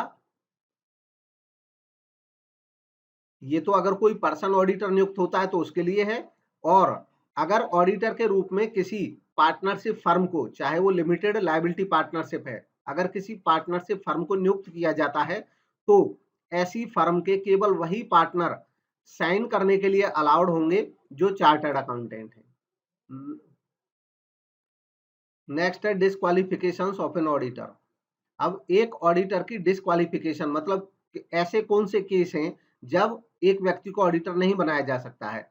अगर वो ऑफिसर है या एम्प्लॉई है कंपनी का तो ऑडिटर नहीं हो सकता है। एक पर्सन जो पार्टनर है किसी संस्था में, या जो एम्प्लॉयमेंट में है, या जो ऑफिसर है कंपनी का या एम्प्लॉई है। एक पर्सन या फर्म जो डायरेक्टली या इनडायरेक्टली बिजनेस रिलेशन रखती है किसी कंपनी के साथ, उस कंपनी की ऑडिटर वो फर्म नहीं हो सकती है। एक पर्सन जो कंपनी के किसी डायरेक्टर का या कंपनी के किसी की मैनेजरियल पर्सन का, डायरेक्टर का रिलेटिव है, उसको नहीं बनाया जा सकता है ऑडिटर। एक पर्सन जो फुल टाइम एम्प्लॉयमेंट में है अन्य कहीं भी, उसको भी नहीं बनाया जा सकता है ऑडिटर। इसके अलावा अगर कोई पर्सन 20 कंपनियों का, 20 या 20 से ज्यादा, अगर 20 कंपनियों का ऑलरेडी ऑडिटर है तो वो भी ऑडिटर नहीं बन सकता है कंपनी का। इसके अलावा एक पर्सन जिसको कोर्ट दोषी ठहरा चुका है किसी फ्रॉड के केस में, और अभी अगर उस केस को 10 साल नहीं गुजरे हैं उस पीरियड को, तो उसको भी ऑडिटर नहीं बनाया जा सकता है। अब है एक ऑडिटर के राइट्स, कौन कौन से राइट्स होते हैं एक ऑडिटर के पास। ऑडिटर को राइट होता है फर्म की बुक्स तक पहुंच बनाने का, एक्सेस होती है उसकी फर्म के जो बुक्स ऑफ अकाउंट्स उन तक। इसके अलावा वो इंफॉर्मेशन या एक्सप्लेनेशन मांग सकता है कंपनी से। इसके अलावा वो नोटिस रिसीव करने का राइट है उसको। इसके अलावा उसको ऑडिट रिपोर्ट को साइन करने का राइट है। इसके अलावा उसको लीगल या टेक्निकल एडवाइस लेने का राइट है। उसको अपने रेम्यूनरेशन लेने का राइट है। इसके अलावा उसको क्षतिपूर्ति प्राप्त करने का राइट है। अब है लायबिलिटी ऑफ एन ऑडिटर, एक ऑडिटर की लायबिलिटी क्या होंगी। तो एक ऑडिटर की सिविल लायबिलिटीज, सिविल लायबिलिटीज में आती है लायबिलिटी नेग्लिजेंस के लिए, लापरवाही के लिए, और लायबिलिटी फॉर मिसफीजेंस के लिए। नेक्स्ट है क्रिमिनल लायबिलिटी, क्रिमिनल लायबिलिटी होती है मिस स्टेटमेंट प्रोस्पेक्टस में देना, या non compliance by auditor, auditor के द्वारा कानूनों का पालन ना करना, failure to assist in investigation, या फाल्सिफिकेशन ऑफ बुक्स, या डेलिब्रेट एक्ट ऑफ कमीशन और ओमिशन, जानबूझ करके कुछ छोड़ देना या कुछ एक्ट करना। नेक्स्ट है ऑडिट प्रोग्राम, ऑडिट प्रोग्राम एक ऑडिटर का प्लान ऑफ एक्शन होता है जिसके अकॉर्डिंग वो ऑडिट का काम करेगा। ऑडिट नोटबुक, ऑडिट नोटबुक एक डायरी या रजिस्टर्ड होती है जो कि ऑडिट स्टाफ के द्वारा मेंटेन की जाती है। इसमें हर एक एरर या डाउटफुल क्वेरीज या डिफिकल्टीज को वो नोट करते हैं। नेक्स्ट है audit working papers, audit working papers में वो पेपर आ जाते हैं जो फर्म के जब वो ऑडिट करते हैं अकाउंट्स का, उस समय एनालिसिस, समरीज या कमेंट्स या कॉरेस्पॉन्डेंस जो भी किया गया है ऑडिटर के द्वारा, उन सब से related paper. Internal control, internal control एक ऐसा अरेंजमेंट होता है, एक ऐसी व्यवस्था होती है जिसमें इंटरनल चेक और इंटरनल ऑडिट दोनों शामिल हो जाते हैं किसी संस्था के कंप्लीट कंट्रोल और उसके फाइनेंशियल या दूसरे मैनेजमेंट से रिलेटेड एस्टेब्लिशमेंट के लिए। अब नेक्स्ट है internal check, internal check internal control का एक पार्ट होता है किसी फर्म का, और इंटरनल चेक का मतलब होता है कि ड्यूटी ऐसे तय करना अपने स्टाफ की कि एक पर्सन का जो काम है ऑटोमेटिकली दूसरे पर्सन के द्वारा वो चेक होता रहे। नेक्स्ट है वाउचिंग। वाउचिंग का मतलब उस काम से है जब किसी फर्म की बुक्स में जो एंट्रीज होती हैं उनको डॉक्यूमेंट्री एविडेंस से मिलान किया जाता है, चेक किया जाता है कि वो सही है या नहीं है, यानी कि जांच। वेरिफिकेशन।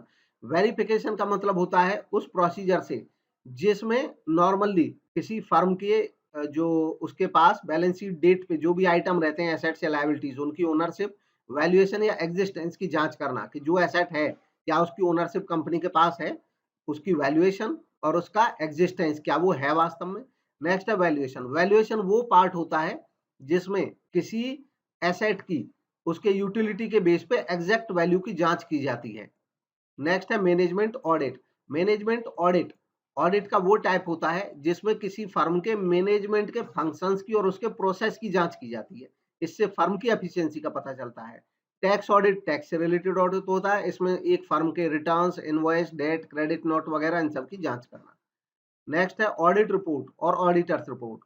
जब ऑडिट का काम पूरा हो जाता है तो ऑडिट रिपोर्ट वह स्टेटमेंट होता है जिसमें जो भी कलेक्टेड या कंसीडर्ड फैक्ट हैं जो किसी फर्म के ऑडिट करने के बाद ड्रॉ अप किए गए हैं ऑडिटर के द्वारा, जो क्लियर और कंसाइज इंफॉर्मेशन देते हैं लोगों को जिनको फर्म के सब्जेक्ट मैटर की पहले से जानकारी नहीं है, उनको जानकारी देते हैं। अब ऑडिटर की जो रिपोर्ट है वो अनक्वालिफाइड हो सकती है, क्वालिफाइड हो सकती है। अनक्वालिफाइड, अनक्वालिफाइड रिपोर्ट को क्लीन रिपोर्ट और फेयर रिपोर्ट भी कहते हैं। जब एक ऑडिटर सेटिस्फाई होता है कि फर्म की बैलेंस शीट और प्रॉफिट एंड लॉस अकाउंट ये फेयर हैं और ट्रू पिक्चर वो डेपिक्ट करते हैं किसी फर्म की, तो ऑडिटर जो रिपोर्ट देता है उसको अनक्वालिफाइड रिपोर्ट कहते हैं। अनक्वालिफाइड रिपोर्ट को क्लीन रिपोर्ट या फेयर रिपोर्ट भी कहते हैं। नेक्स्ट है क्वालिफाइड रिपोर्ट।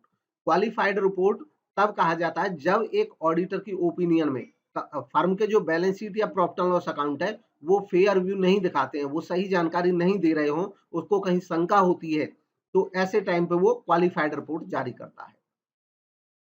नेक्स्ट टॉपिक है इंडियन कॉन्ट्रैक्ट एक्ट 1872। तो इसके जो मेजर पॉइंट्स हैं उनको हम डिस्कस करेंगे। हालांकि इसमें सेक्शन 1 टू 75 के लिए कहा गया है, बट इसमें हमने खाली मेजर कलेक्शन उनका रखा है। 75 से ऊपर सेक्शन जाके भी कुछ इंफॉर्मेशन है, क्योंकि कुछ ऐसी इंफॉर्मेशन है जो पूछ ली जाती है, तो उन सबको इन्हें नटसेल हमने शामिल किया है। सबसे पहले देखते हैं कॉन्ट्रैक्ट क्या होता है। कॉन्ट्रैक्ट एक्ट में कॉन्ट्रैक्ट बोलते किसको हैं? तो कॉन्ट्रैक्ट का मतलब उस एग्रीमेंट से होता है जो राइटिंग में होता है और जिसमें सर्टेन ऑब्लिगेशंस होते हैं जिनको परफॉर्म किया जाएगा पार्टीज के द्वारा, और यह एग्रीमेंट लॉ के द्वारा एनफोर्सेबल है। मतलब इस एग्रीमेंट, जो एग्रीमेंट दो पार्टीज के बीच में है, उसको कानून के द्वारा एनफोर्स किया जा सकता है। वो इस चीज को क्वालिफाई करता है कंडीशन को, तब उसको कॉन्ट्रैक्ट कहा जाएगा। कॉन्ट्रैक्ट एक्ट डिफाइन करता है कॉन्ट्रैक्ट को in agreement which is enforceable by law. Indian contract act oldest mercantile law है हमारे देश का। ये 1 सितंबर 1872 को इफेक्ट में आया था। और इसमें जो बाकी इसके मेजर चीजें हैं उनको भी डिस्कस करते हैं। वॉइड कॉन्ट्रैक्ट, कोई कॉन्ट्रैक्ट वॉइड कब कहलाएगा? वॉइड कॉन्ट्रैक्ट तब कहा जाता है जब कोई कॉन्ट्रैक्ट लीगली अनएनफोर्सेबल है, यानी कि कोई एक्ट ऐसा है जिसको कानून के द्वारा एनफोर्स नहीं कराया जा सकता है और वो starting from the time it was created, जब वो बना था वो तभी से अनएनफोर्सेबल है। तो अगर कोई कॉन्ट्रैक्ट जब हुआ था उसी समय से उसकी नेचर ऐसी है कि उसको हम एनफोर्स नहीं करा सकते लॉ के अकॉर्डिंग, तो ऐसे कॉन्ट्रैक्ट को वॉइड कॉन्ट्रैक्ट बोला जाएगा। इसके एग्जाम्पल है वॉइड कॉन्ट्रैक्ट के, contract involving an illegal subject matter, जैसे कि गैम्बलिंग, प्रोस्टिट्यूशन या कमिटिंग ए क्राइम, ये सब वॉइड कॉन्ट्रैक्ट है। नेक्स्ट है elements of a valid contract. अब अगर कोई कॉन्ट्रैक्ट वैलिड है, वैलिड, तो उसके एलिमेंट्स क्या होंगे? मतलब कब कोई कॉन्ट्रैक्ट वैलिड बनता है? एक ऑफर होना चाहिए एक पार्टी की तरफ से, दूसरी पार्टी की तरफ से उसका एक्सेप्टेंस होना चाहिए, आपस में उनका कोई कंसिडरेशन, कोई प्राइस तय होना चाहिए, इंटेंशन होनी चाहिए लीगल रिलेशन क्रिएट करने की, लीगलिटी इन कैपेसिटी और सर्टेनिटी की, तो तब उसको कॉन्ट्रैक्ट को वैलिड कॉन्ट्रैक्ट कहा जा सकता है। Capacity of partner, sorry party, जो पार्टी आपस में एग्रीमेंट करती हैं और वो कॉन्ट्रैक्ट बनता है जब, तो उनकी क्या कैपेसिटी होनी चाहिए ताकि वो कॉन्ट्रैक्ट बन पाए। तो सेक्शन 11 इंडियन कॉन्ट्रैक्ट एक्ट का डिफाइन करता है कैपेसिटी एक पर्सन की क्या होनी चाहिए। वो कहता है कि मेजोरिटी की एज उसने अचीव कर ली हो। तो मेजोरिटी की एज इंडिया में 18 ईयर्स है। बीइंग ऑफ साउंड माइंड होना चाहिए, वो अनसाउंड माइंड वाला व्यक्ति नहीं होना चाहिए। इसके अलावा उसको डिस्क्वालीफाई नहीं किया गया हो कॉन्ट्रैक्ट में एंटर करने से किसी कानून के द्वारा, तब वो पर्सन माना जाएगा कि वो कैपेसिटी रखता है। नेक्स्ट है फ्री कंसेंट। फ्री कंसेंट किसे कहा जाएगा, तो इसमें एक टर्म है कंसेंट, पहले उसको क्लियर करते हैं फिर फ्री कंसेंट, क्योंकि कंसेंट का होना बहुत जरूरी है कोई एग्रीमेंट होने के लिए। तो कंसेंट यानी कि सहमति। सहमति क्या है, तो सेक्शन 13 के अकॉर्डिंग कंसेंट का मतलब होता है कि जब दो या दो से ज्यादा पर्सन एग्री हो सेम थिंग पे और सेम सेंस में, मतलब एक चीज जिस पे वो समझौता कर रहे हैं उस बात पे वो दोनों की सहमति हो और सेम सेंस में हो, किसी को कोई कंफ्यूजन नहीं हो, अलग मीनिंग नहीं निकल रहा हो, तो वो कंसेंट माना जाएगा। सेक्शन 14 कहता है आगे फ्री कंसेंट कब माना जाएगा, तो फ्री कंसेंट कब माना जाएगा, जब कंसेंट कोई कोअर्सन, अनड्यू इन्फ्लुएंस, फ्रॉड या मिस रिप्रेजेंटेशन या मिस्टेक से नहीं कराया गया हो, मतलब कई दफा धोखाधड़ी से किसी से कंसेंट ना करा लिया जाए, इसलिए फ्री कंसेंट का होना भी जरूरी है कॉन्ट्रैक्ट के लिए। अब डिस्चार्ज ऑफ कॉन्ट्रैक्ट। किसी कॉन्ट्रैक्ट को कब डिस्चार्ज माना जा सकता है, तो कॉन्ट्रैक्ट एक्ट के मुताबिक डिस्चार्ज ऑफ कॉन्ट्रैक्ट का मतलब होता है termination of contractual relationship between of parties. Parties के बीच में ऐसा कोई घटना होना जिसकी वजह से उस कॉन्ट्रैक्ट को समाप्त मान लिया जाए, उसको कहा जाता है डिस्चार्ज। नेक्स्ट है ब्रीच ऑफ कॉन्ट्रैक्ट। ब्रीच क्या होता है कॉन्ट्रैक्ट का, कॉन्ट्रैक्ट का ब्रीच या कॉन्ट्रैक्ट का ब्रोकन यानी कि टूटना तब कहा जाता है जब कोई एक पार्टी फेल हो जाए या रिफ्यूज कर दे अपने प्रोमिस को पूरा करना, तो कॉन्ट्रैक्ट ऑटोमेटिकली ब्रीच माना जाएगा कि इस पर्सन ने कॉन्ट्रैक्ट का ब्रीच किया है।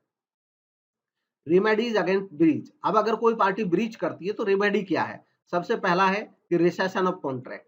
ऐसे केस में जो अदर पार्टी है उसको राइट है कि वो कॉन्ट्रैक्ट को रिसाइंड कर सकता है, समाप्त कर सकता है और अपने ऑब्लिगेशन से वो भी रिफ्यूज कर सकता है कि आपने अपनी प्रॉमिस पूरा नहीं किया तो हम भी आपकी जो हमारे ऑब्लिगेशन है उनको पूरा नहीं करेंगे, पहला काम।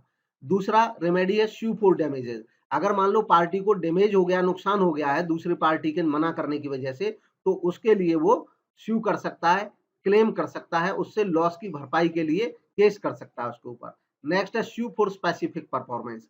इसके अलावा अगर कॉन्ट्रैक्ट की नेचर ऐसी है कि उसका परफॉर्मेंस कराना जरूरी है तो दूसरी पार्टी को स्यू किया जा सकता है, उस पर कोर्ट केस किया जा सकता है कि उसकी जो ड्यूटीज थी उनको वो पूरा करना पड़ेगा उसको। नेक्स्ट है contract of indemnity and guarantee. Contract of indemnity क्या होते हैं, indemnity and guarantee. Section 142 Indian contract act का 1872, ये जो कॉन्ट्रैक्ट के जो धाराएं हैं सेक्शन है उनके बाद में है, कॉन्ट्रैक्ट एक्ट में ही ये है, इंडेमनिटी के कॉन्ट्रैक्ट भी। तो इनके बारे में कॉन्ट्रैक्ट एक्ट क्या कहता है, एक कॉन्ट्रैक्ट जिसमें एक पार्टी प्रॉमिस करे सेव करने के लिए अदर पार्टी को किसी लॉस से, जो लॉस या तो उसके द्वारा या स्वयं प्रोमिसर के द्वारा या किसी अन्य पर्सन के कंडक्ट के द्वारा हो, मतलब आपको कोई लॉस होगा उसके लॉस की क्षतिपूर्ति की हम जिम्मेदारी लेते हैं, ऐसा कॉन्ट्रैक्ट इंडेमनिटी का कॉन्ट्रैक्ट कहलाता है। कॉन्ट्रैक्ट ऑफ बेलमेंट या प्लेज। बेलमेंट का मतलब होता है, बेलमेंट का मतलब होता है गुड्स की या किसी सामान की डिलीवरी देना किसी पर्सन को किसी स्पेसिफिक पर्पज के लिए, जब वो पर्पज पूरा हो जाए तब वो गुड्स वापस प्राप्त करना, ये है बेलमेंट का एग्रीमेंट। फॉर इसमें जो पर्सन गुड्स को डिलीवर करता है शुरू में और वापस लेगा उसको बेलर कहते हैं, और जिसको डिलीवरी दी जा रही है उसको बेली कहते हैं। फॉर एग्जाम्पल जैसे अगर बैंक के लॉकर में हम अपना सामान रखते हैं, तो बैंक के लॉकर में जब हम सामान रखते हैं तो हम बेलर हैं और जो बैंक है वो बेली है। जब वो समय पूरा हो जाएगा, जब हम चाहेंगे वापस, तो बैंक की ये जिम्मेदारी बनेगी कि अब वो हमारा सामान हमें लौटाएगा, ये कॉन्ट्रैक्ट ऑफ बेलमेंट है। इसको कॉन्ट्रैक्ट ऑफ प्लेज भी बोल देते हैं। तो बेलमेंट ऑफ गुड्स जैसे सिक्योरिटी के लिए, इसके लिए भी हो सकता है कि हम लोन ले रहे हैं तो हम सिक्योरिटी जमानत के तौर पे अपनी गुड्स दे दें, तो वहां पे भी हम गुड्स प्लेज कर रहे हैं या बेलमेंट पे दे रहे हैं। इस केस में जो बेलर होता है उसको पानर कहा जाता है और जो बेली होता है उसको पानी भी कहते हैं। नेक्स्ट है contract of agency. Agency contract एक ऐसा कॉन्ट्रैक्ट होता है जो किसी एजेंट और प्रिंसिपल के बीच में होता है। एजेंट वो पर्सन होता है जिसको किसी प्रिंसिपल ने अपना एजेंट बना के रखा होता है इस पर्सन के लिए कि वो एजेंट उस अपने प्रिंसिपल के लिए, मालिक के लिए काम करेगा। नेक्स्ट है कंज्यूमर प्रोटेक्शन एक्ट 2019। तो सबसे पहले कंज्यूमर प्रोटेक्शन क्या है? कंज्यूमर प्रोटेक्शन का मतलब होता है कंज्यूमर को प्रोटेक्ट करना एंटी कंज्यूमर ट्रेड प्रैक्टिसेस से, चाहे अनफेयर ट्रेड प्रैक्टिस हो और चाहे रिस्ट्रिक्टिव ट्रेड प्रैक्टिस हो, उनसे सुरक्षा दिलाना। वेज या मीन्स कंज्यूमर प्रोटेक्शन के तौर तरीके क्या हैं, कैसे प्रोटेक्ट किया जा सकता है? सेल्फ रेगुलेशन के माध्यम से, बिजनेस एसोसिएशंस के माध्यम से, कंज्यूमर ऑर्गेनाइजेशंस के माध्यम से, कंज्यूमर अवेयरनेस से, एनजीओज के द्वारा और गवर्नमेंट के द्वारा। ये तरीके हैं जिनसे कंज्यूमर को प्रोटेक्ट किया जा सकता है। लीगल प्रोटेक्शन, लीगल प्रोटेक्शन क्या अवेलेबल है? तो लीगल प्रोटेक्शन का मतलब है जो लॉज बनाए हैं गवर्नमेंट ने कंज्यूमर को प्रोटेक्ट कराने के लिए, तो डिफरेंट लॉज हैं, sales of goods act 1930 and बहुत सारे लॉज हैं, आप देख सकते हैं रिलैक्स से पॉज करके। Consumer protection act 1986, consumer protection act क्योंकि अभी 90 नया एक्ट बन चुका है 2019, बट 86 का भी हमें थोड़ी बहुत जानकारी होनी चाहिए, कभी उससे रिलेटेड कोई फैक्ट भी पूछ लिया जाता है। कंज्यूमर प्रोटेक्शन एक्ट 1986 को प्रेसिडेंट की सहमति मिली थी 24 दिसंबर 1986 को। इसके 3 चैप्टर, चैप्टर 1, 2 और 4 ये एग्जिस्टेंस में, ये फोर्स में आ गए थे, मतलब लागू हो गए थे 3 चैप्टर इस एक्ट के 15 अप्रैल 1987 से 15 अप्रैल 1987 को। लेकिन इसका जो चैप्टर 3 था वो बाद में आया एग्जिस्टेंस में, और वो आया 1 जुलाई 1987 को। तो इसलिए दोनों डेट ही देखने को मिल जाती है क्वेश्चंस में, इसका ध्यान रखना है कि आपको किस हिसाब से क्वेश्चन पूछा गया है। चारों चैप्टर लागू हो गए थे 1 जुलाई को 1987 को, और 3 चैप्टर लागू हुए थे 15 अप्रैल 1987। कंज्यूमर प्रोटेक्शन एक्ट 2019 नया एक्ट बन गया और ये 20 जुलाई 2020 से पूरे भारतवर्ष में लागू हुआ पूरी तरीके से।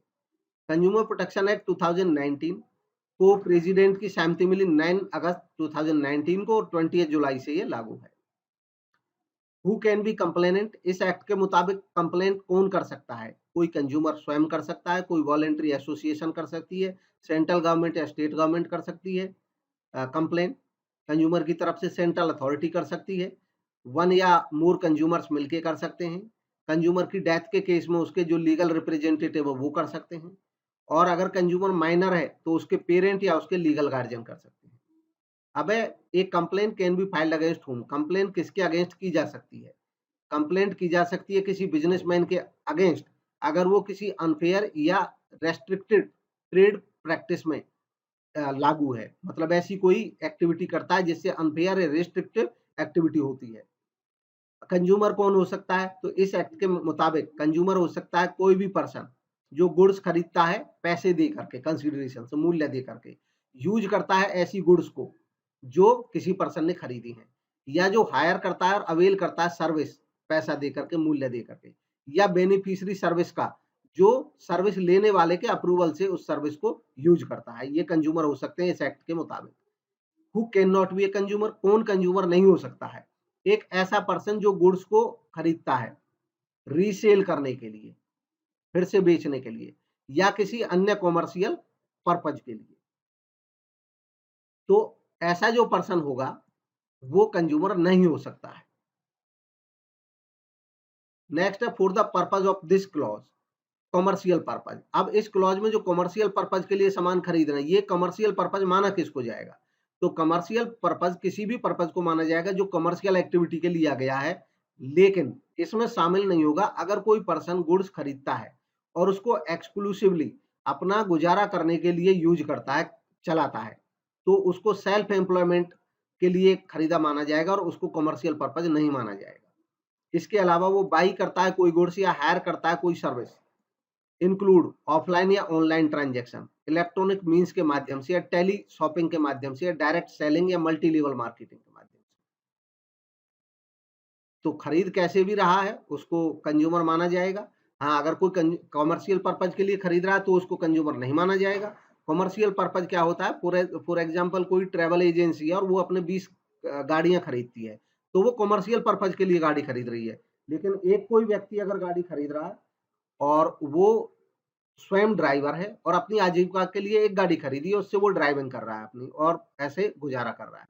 तो उसको कमर्शियल पर्पज़ नहीं माना जाएगा, उसको कंज़्यूमर माना जा सकता है एक्ट के मुताबिक।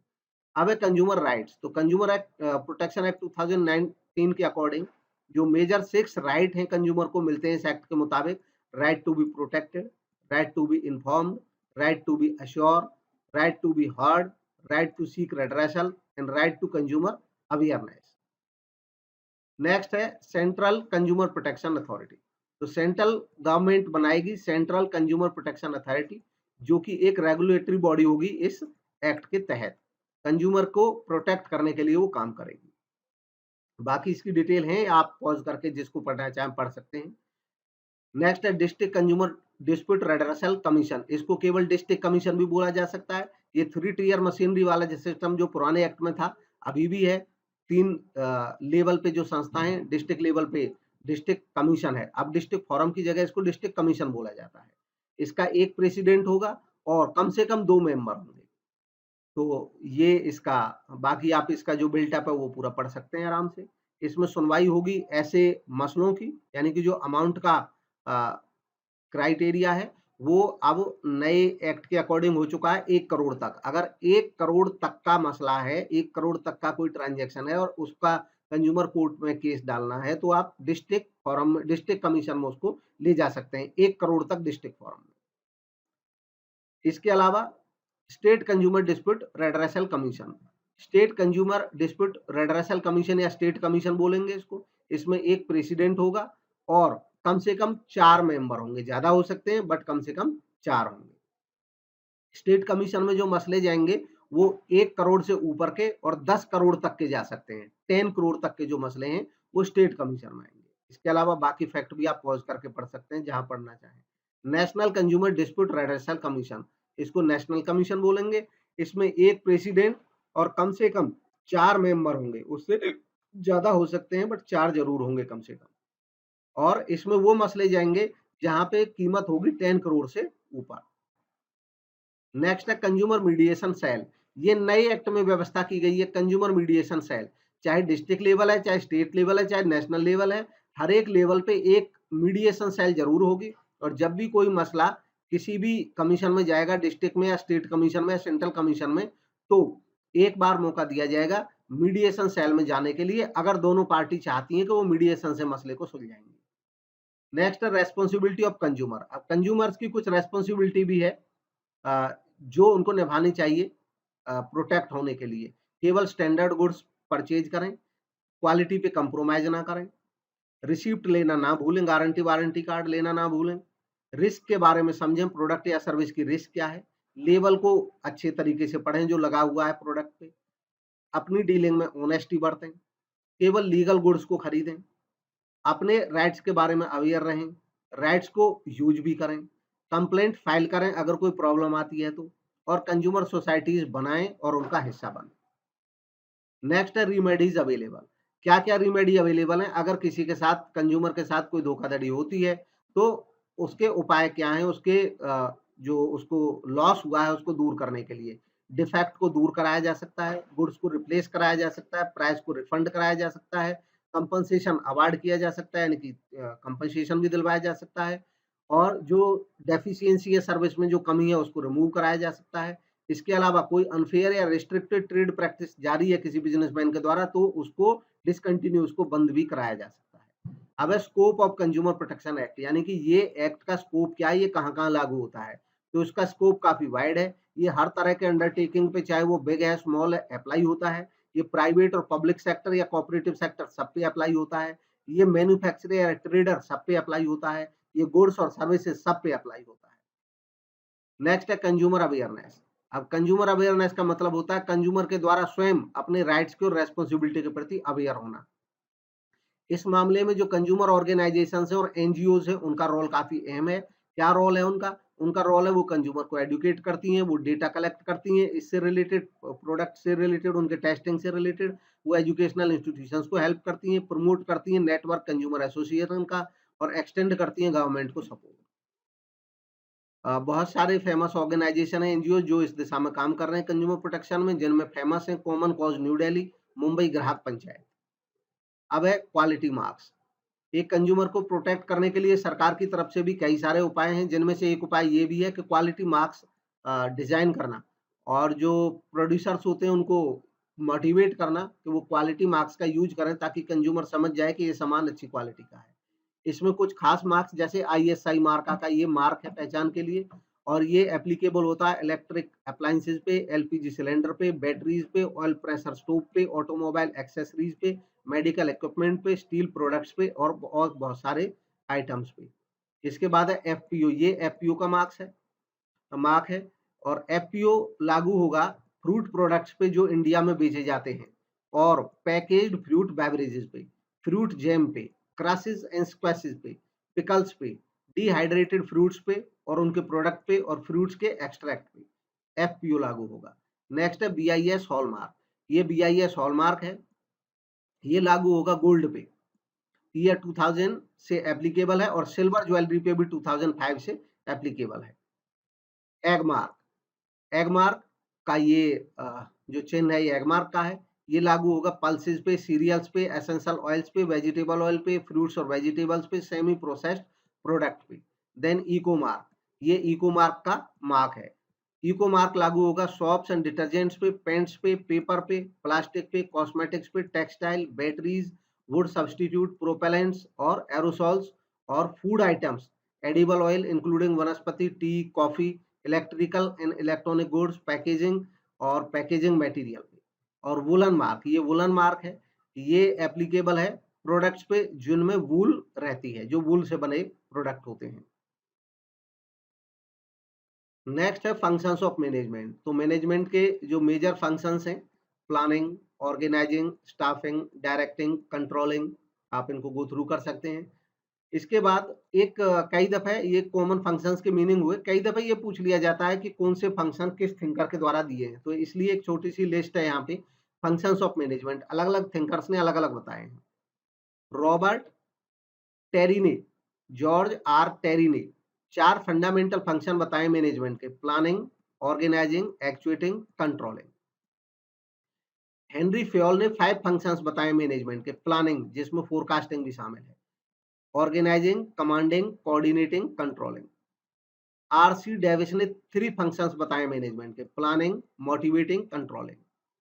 लूथर गुलिक और लिंडाल उर्बिक, इन्होंने 7 फंक्शंस बताए हैं पोस्ट कॉर्ब नाम से, P for planning, O organising, S staffing, D directing, C O controlling के लिए एसईओ, आर रिपोर्टिंग और बी बजटिंग।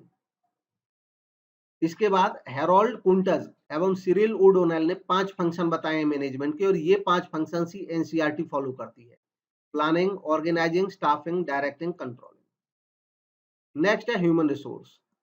ह्यूमन रिसोर्स के बारे में इसका मीनिंग, तो मीनिंग है ह्यूमन रिसोर्स का मतलब है प्रैक्टिस, वो प्रैक्टिस जिसमें रिक्रूट, हायर, डेप्लॉय करना और मैनेज करना ऑर्गेनाइजेशन के एम्प्लॉइज को आता है, उसको ह्यूमन रिसोर्स मैनेजमेंट कहा जाता है। ह्यूमन रिसोर्स मैनेजमेंट के फंक्शंस 3 तरह के हो सकते हैं, managerial, operative, advisory. Managerial functions में जो मैनेजमेंट के फंक्शन होते हैं वही एचआरएम के भी फंक्शन होते हैं, planning, organising, staffing, directing, controlling. इसके ऑपरेटिव फंक्शंस जो ऑपरेशन से रिलेटेड है, procurement, development, compensation, motivation, maintenance, personal record का, इंडस्ट्रियल रिलेशन और एम्प्लॉय रिलेशन मेंटेन करना। इसके बाद है एडवाइजरी फंक्शन, इसमें ये इसके वो फंक्शन आते हैं जिसमें ये एडवाइज करता है।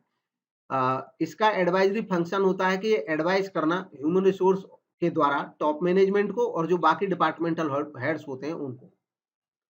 Then source of recruitment, recruitment के सोर्सेज, इंटरनल सोर्सेज हो सकते हैं, इंटरनल सोर्सेज में promotion, demotion, transfer, internal advertisement. External sources हो सकते हैं, इसमें direct recruitment, employment exchange, employment agency, advertisement, professional association, campus recruitment. अब इसमें फास्ट करा रहे हैं क्योंकि जैसा पहले ही बता भी चुके हैं, क्योंकि फास्ट ये रिवीजन है। डिटेल के लिए आप डिटेल हमारे पीजीटी कॉमर्स के वीडियोस देख सकते हैं, उनमें ये सब चीज आपको डिटेल में मिल जाएगी। सिलेक्शन, सिलेक्शन का मतलब होता है वो प्रोसेस जिसमें इंडिविजुअल्स को चूज किया जाता है, कुछ को जिन्होंने अप्लाई कर रखा है उनमें से कुछ को चूज करना, इसको सिलेक्शन कहा जाता है। इसमें जो अनसूटेबल कैंडिडेट होते हैं उनको एलिमिनेट कर दिया जाता है, बाकी सिलेक्ट रह जाते हैं। नेक्स्ट है सिलेक्शन प्रोसेस। सिलेक्शन प्रोसेस में कई सारे स्टेप्स होते हैं, प्रिलिमिनरी इंटरव्यू, एप्लीकेशन रिसीव करना, एप्लीकेशन को स्क्रीन करना, छांटना उनको, एम्प्लॉयमेंट टेस्ट लेना, एम्प्लॉयमेंट टेस्ट में intelligent test, aptitude test, proficiency test, personality test, employment interview लेना, रेफरेंसेस चेक करना, मेडिकल एग्जामिनेशन, फाइनल सिलेक्शन करना और प्लेसमेंट देना। नेक्स्ट है ट्रेनिंग एंड डेवलपमेंट। एचआर के ही पार्ट है ये ट्रेनिंग। ट्रेनिंग ऐसी प्रोसेस जिसमें एप्टीट्यूड, स्किल्स और एबिलिटीज एम्प्लॉयज की जो होती हैं काम करने से रिलेटेड, उसकी जॉब से रिलेटेड, उनको बढ़ाया जाता है, उसको ट्रेनिंग कहते हैं। डेवलपमेंट का मतलब होता है कि लर्निंग अपॉर्चुनिटी प्रोवाइड कराना एक एम्प्लॉय को ताकि वो ग्रो कर सके। इसमें केवल स्किल से रिलेटेड नहीं होता है, उसकी पर्सनालिटी ग्रो करने से रिलेटेड होता है डेवलपमेंट। एजुकेशन, एजुकेशन का मतलब होता है कि फंडामेंटल नॉलेज और अंडरस्टैंडिंग को इंक्रीज कराना। कुछ स्पेसिफिक टर्म्स जो एचआरएम में यूज होती हैं। फ्रिंज बेनिफिट्स, फ्रिंज बेनिफिट का मतलब होता है एक एम्प्लॉय को उसके एम्प्लॉयर के द्वारा कुछ बेनिफिट्स देना सैलरी के अलावा, जैसे provident fund, gratuity, medical care, hospitalisation, accident relief, health insurance, canteen, uniform etcetera, जो सैलरी के अलावा दिए जाते हैं। जॉब एनालिसिस, जॉब यानी कि टास्क यानी कि वर्क, इसका मतलब है वो प्रोसेस जिसमें आइडेंटिफाई किया जाता है, एनालाइज किया जाता है, डिटरमाइन किया जाता है ड्यूटीज को, रेस्पॉन्सिबिलिटीज को, स्किल्स को और एबिलिटी को, जो किसी स्पेसिफिक जॉब और वर्क एनवायरनमेंट के लिए चाहिए। जॉब डिस्क्रिप्शन, जॉब डिस्क्रिप्शन एक महत्वपूर्ण डॉक्यूमेंट होता है जो रिटर्न में डिफाइन करता है कि एक जॉब पे जो पर्टिकुलर पर्सन काम करेगा उसकी क्या responsibilities, requirement, functions, duties, location क्या होंगी। जॉब इवैल्यूएशन, जॉब इवैल्यूएशन एक कंपैरेटिव प्रोसेस होता है जिसमें एनालाइज करते हैं, असेस करते हैं और डिटरमाइन करते हैं रिलेटिव वैल्यू किसी जॉब की, इस पर्पज के लिए, ये जानने के लिए कि किसी पर्सन का एप्रोप्रिएट कंपनसेशन क्या हो सकता है। नेक्स्ट है job specification. Job specification focus करता है कि एक पर्टिकुलर पोस्ट पे जो कैंडिडेट चाहिए उस कैंडिडेट में क्या क्या क्वालिटीज होनी चाहिए। नेक्स्ट है मैनेजरियल ट्रेनिंग। मैनेजरियल ट्रेनिंग का मतलब होता है जो लोग संस्था में मैनेजरियल रोल पे काम करने वाले हैं उनको ट्रेनिंग देना ताकि वो रेडी रहें मैनेजमेंट का काम करने के लिए जरूरत पड़ने की। नेक्स्ट है non monetary benefits. Benefits monetary भी हो सकते हैं, मोनेटरी तो सैलरी, बोनस वगैरह मोनेटरी होते हैं, और एक एम्प्लॉय को नॉन मोनेटरी बेनिफिट्स में आ जाते हैं रिकॉग्निशन ऑफ मेरिट यानी कि पहचान, उसकी रिकॉग्नाइज करना, उसकी महत्व को, एम्प्लॉय के को, ग्रोथ प्रोस्पेक्टस, ग्रोथ का चांस देना, competent supervision, comfortable working condition देना, जॉब शेयरिंग और फ्लेक्सी टाइम। नेक्स्ट है प्रॉफिट शेयरिंग। प्रॉफिट शेयरिंग का मतलब होता है एक ऐसा मेथड जिसमें एक एम्प्लॉय को रेम्यूनरेट ही किया जाता है एम्प्लॉयर के द्वारा इस तरीके से कि उसको कहा जाता है कि जब अच्छे प्रॉफिट्स होंगे तो उसका भी एक पार्ट आपको मिलेगा। नेक्स्ट है meaning and nature of entrepreneurship. अब एंटरप्रेन्योरशिप है क्या? एंटरप्रेन्योरशिप वो प्रोसेस है जिसमें एक बंदा स्वयं का बिजनेस सेटअप करता है, उस प्रोसेस को एंटरप्रेन्योरशिप कहते हैं।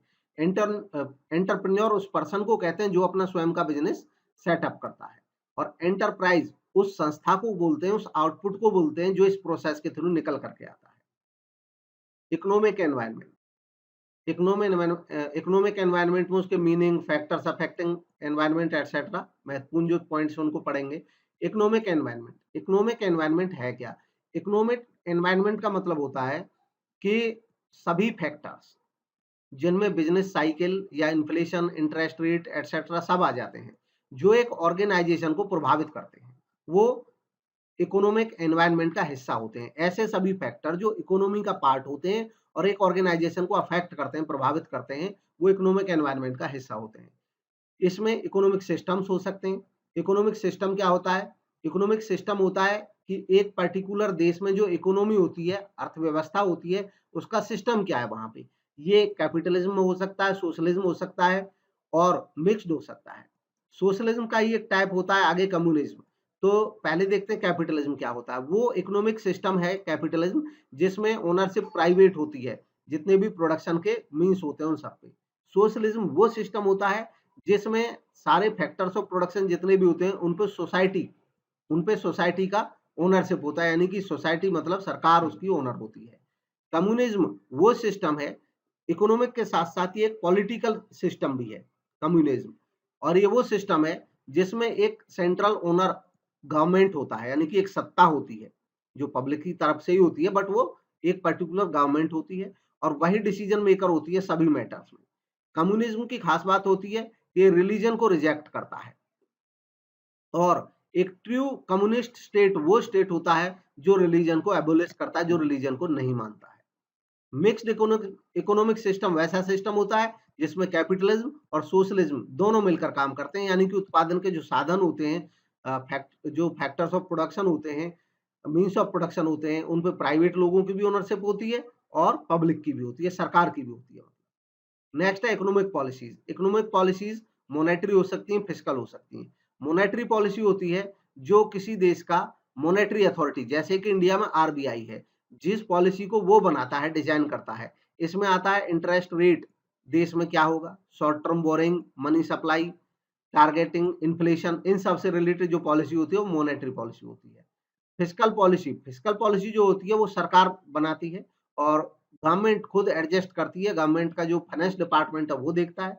इसमें सरकार टैक्स के रेट डिसाइड करना और सरकार की इनकम क्या होगी और सरकार के खर्चे क्या होंगे ये तय किया जाता है फिस्कल पॉलिसी में। ऐसे फैक्टर्स क्या हैं जो इकोनॉमिक एनवायरनमेंट को अफेक्ट करते हैं। किसी इकोनॉमी की, किसी देश की अर्थव्यवस्था की जीडीपी, वहां का पर कैपिटा इनकम, कैपिटल की अवेलेबिलिटी, रिसोर्सेज का यूटिलाइजेशन, कैपिटल मार्केट का कंडीशन, स्टेट और इंटरेस्ट के रेट, अनएम्प्लॉयमेंट या एम्प्लॉयमेंट का लेवल, ये सब प्रभावित करते हैं इकोनॉमिक एनवायरनमेंट। इंडियन इकोनॉमी की बेसिक फीचर क्या है, तो भारतीय अर्थव्यवस्था की बेसिक फीचर्स हैं लो पर कैपिटा इनकम, प्रति व्यक्ति आय का कम होना, पॉपुलेशन प्रेशर ज्यादा होना और ज्यादातर लोगों का एग्रीकल्चर पे डिपेंड होना, पावर्टी और इनइक्वलिटी होना, higher level of capital formation का, ये कुछ समय से है, कैपिटल फॉर्मेशन का हायर लेवल है इंडिया में, पॉजिटिव फीचर है ये।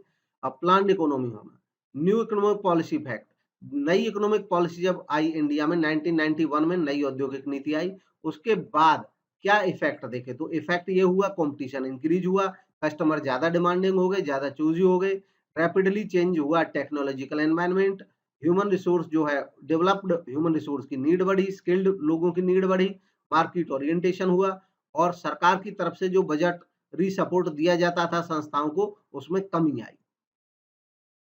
नेक्स्ट है फॉरेन ट्रेड ऑफ इंडिया, इसका वॉल्यूम, कंपोजिशन, डायरेक्शन और एक्सपोर्ट प्रमोशन। तो इसके बारे में जो फॉरेन ट्रेड है उसके डेटा को जानना जरूरी है, जो महत्वपूर्ण डेटा है वो यहाँ पे हम शामिल कर रहे हैं। इंडिया के जो सर्विसेज एक्सपोर्ट है ये रिसेंट डेटा है, फर्स्ट टाइम उसने टारगेट अचीव किया $250 बिलियन का अप्रैल से मार्च 2021-22 की अवधि में और एक पॉजिटिव ग्रोथ रहा 21.31% का फिस्कल 2021 में। इंडिया का ओवरऑल एक्सपोर्ट मर्चेंडाइज और सर्विसेज मिला करके ऑल टाइम हाई पे पहुंचा 669.65 बिलियन $, अप्रैल टू मार्च 21-22 में।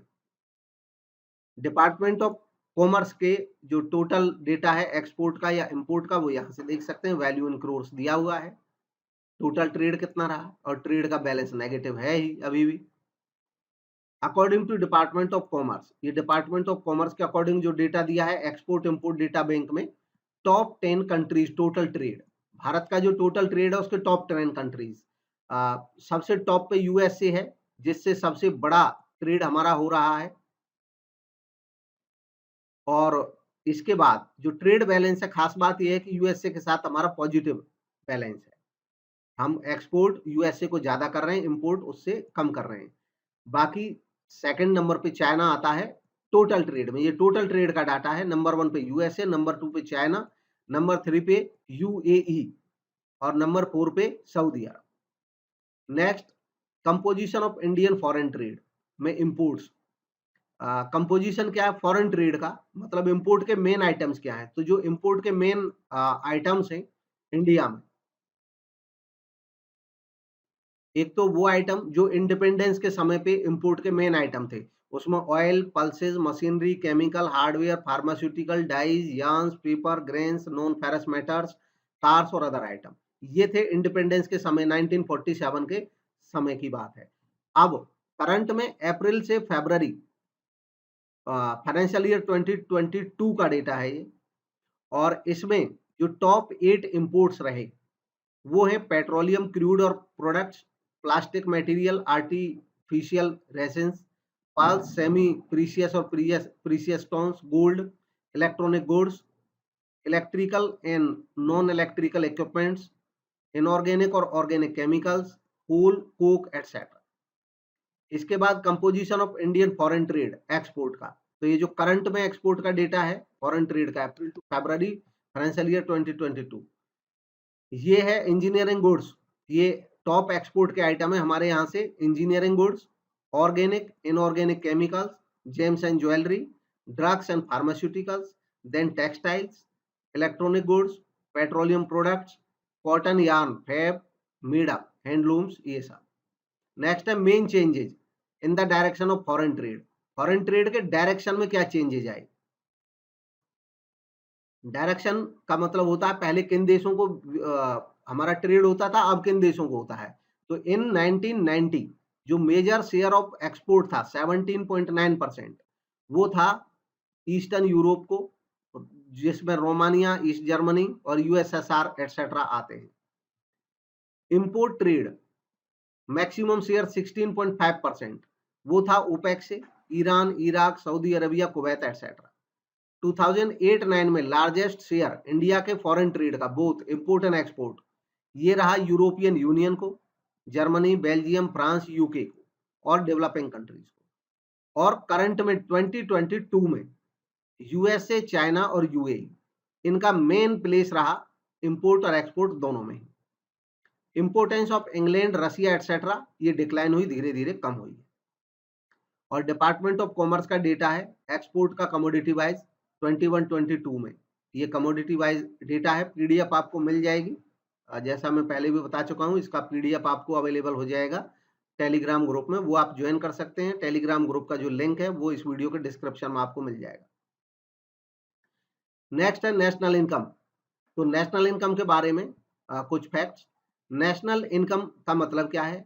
नेशनल इनकम मतलब टोटल इनकम, एक साल के दौरान किसी देश के पूरे बाउंड्री के अंदर जो लोग रहते हैं, निवास करते हैं, उनके द्वारा कमाई गई आय को नेशनल इनकम कहते हैं। इसमें वो पेमेंट शामिल है जो प्रोडक्शन ऑफ फैक्टर्स को दी जाती है, वेजेज, इंटरेस्ट, रेंट या प्रॉफिट्स के रूप में। दरअसल नेशनल इनकम इंडिया में 3 तरीके से निकाली जाती है, प्रोडक्शन मेथड से, आउटपुट मेथड, एक देश में जितना टोटल प्रोडक्शन हुआ वो भी नेशनल इनकम है। इसके अलावा एक्सपेंडिचर मेथड से, एक देश में इकोनॉमी में जितना एक्सपेंडिचर किया गया वो भी इनकम है, क्योंकि जो एक्सपेंडिचर है वो किसी की इनकम है। और तीसरा मेथड इनकम मेथड, इसमें जो डिफरेंट जितने भी सोर्सेज हैं फैक्टर से, उन सब की इनकम को जोड़ दिया जाए तो वो भी नेशनल इनकम है। अब है नेशनल इनकम के मेजर्स। नेशनल इनकम अलग अलग टाइप से निकाली जाती है, बहुत सारे मेजर्स हैं, जिसमें GDP at market price, GDP at MP. GDP का मतलब है ग्रॉस डोमेस्टिक प्रोडक्ट, यानी कि वो उत्पादन जो डोमेस्टिक मतलब घरेलू, मतलब देश के लेवल पे, और ग्रॉस तरीके से होता है। तो ग्रॉस का मतलब होता है कि अगर उसमें डेप्रिसिएशन शामिल है, डेप्रिसिएशन घटा देंगे तो वो नेट बच जाता है प्रोडक्शन।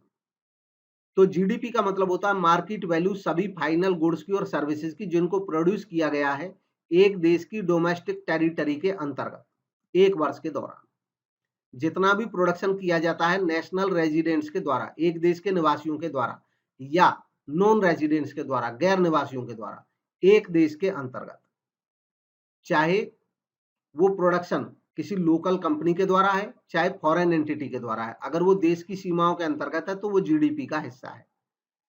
जीडीपी में शामिल होता है GDP at MP, GDP at market price में शामिल होता है consumption expenditure, investment expenditure, government expenditure, और उसमें जोड़ देते हैं एक्सपोर्ट और माइनस कर देते हैं इंपोर्ट। तो ये सब कैलकुलेट हो जाता है जीडीपी एट एमपी। फिर है gross domestic product at factor cost, GDP at FC, ये अलग फैक्टर है। ये जीडीपी एट एमपी में जो देश में कुल उत्पादन था साल के दौरान उसका मार्केट प्राइस होता है। अब फैक्टर कॉस्ट का मतलब होता है, क्योंकि फैक्टर कॉस्ट होती है जो उत्पादन के साधनों की लागत, लागत में टैक्स जोड़ दें तो मार्केट प्राइस बन जाता है। अब मार्केट प्राइस से हमें कॉस्ट निकालनी है फैक्टर कॉस्ट, तो टैक्स को घटा देंगे, नेट इनडायरेक्ट टैक्सेस को घटा दिया जाता है। तो जीडीपी एट एफसी का फॉर्मूला है GDP at MP minus NIT.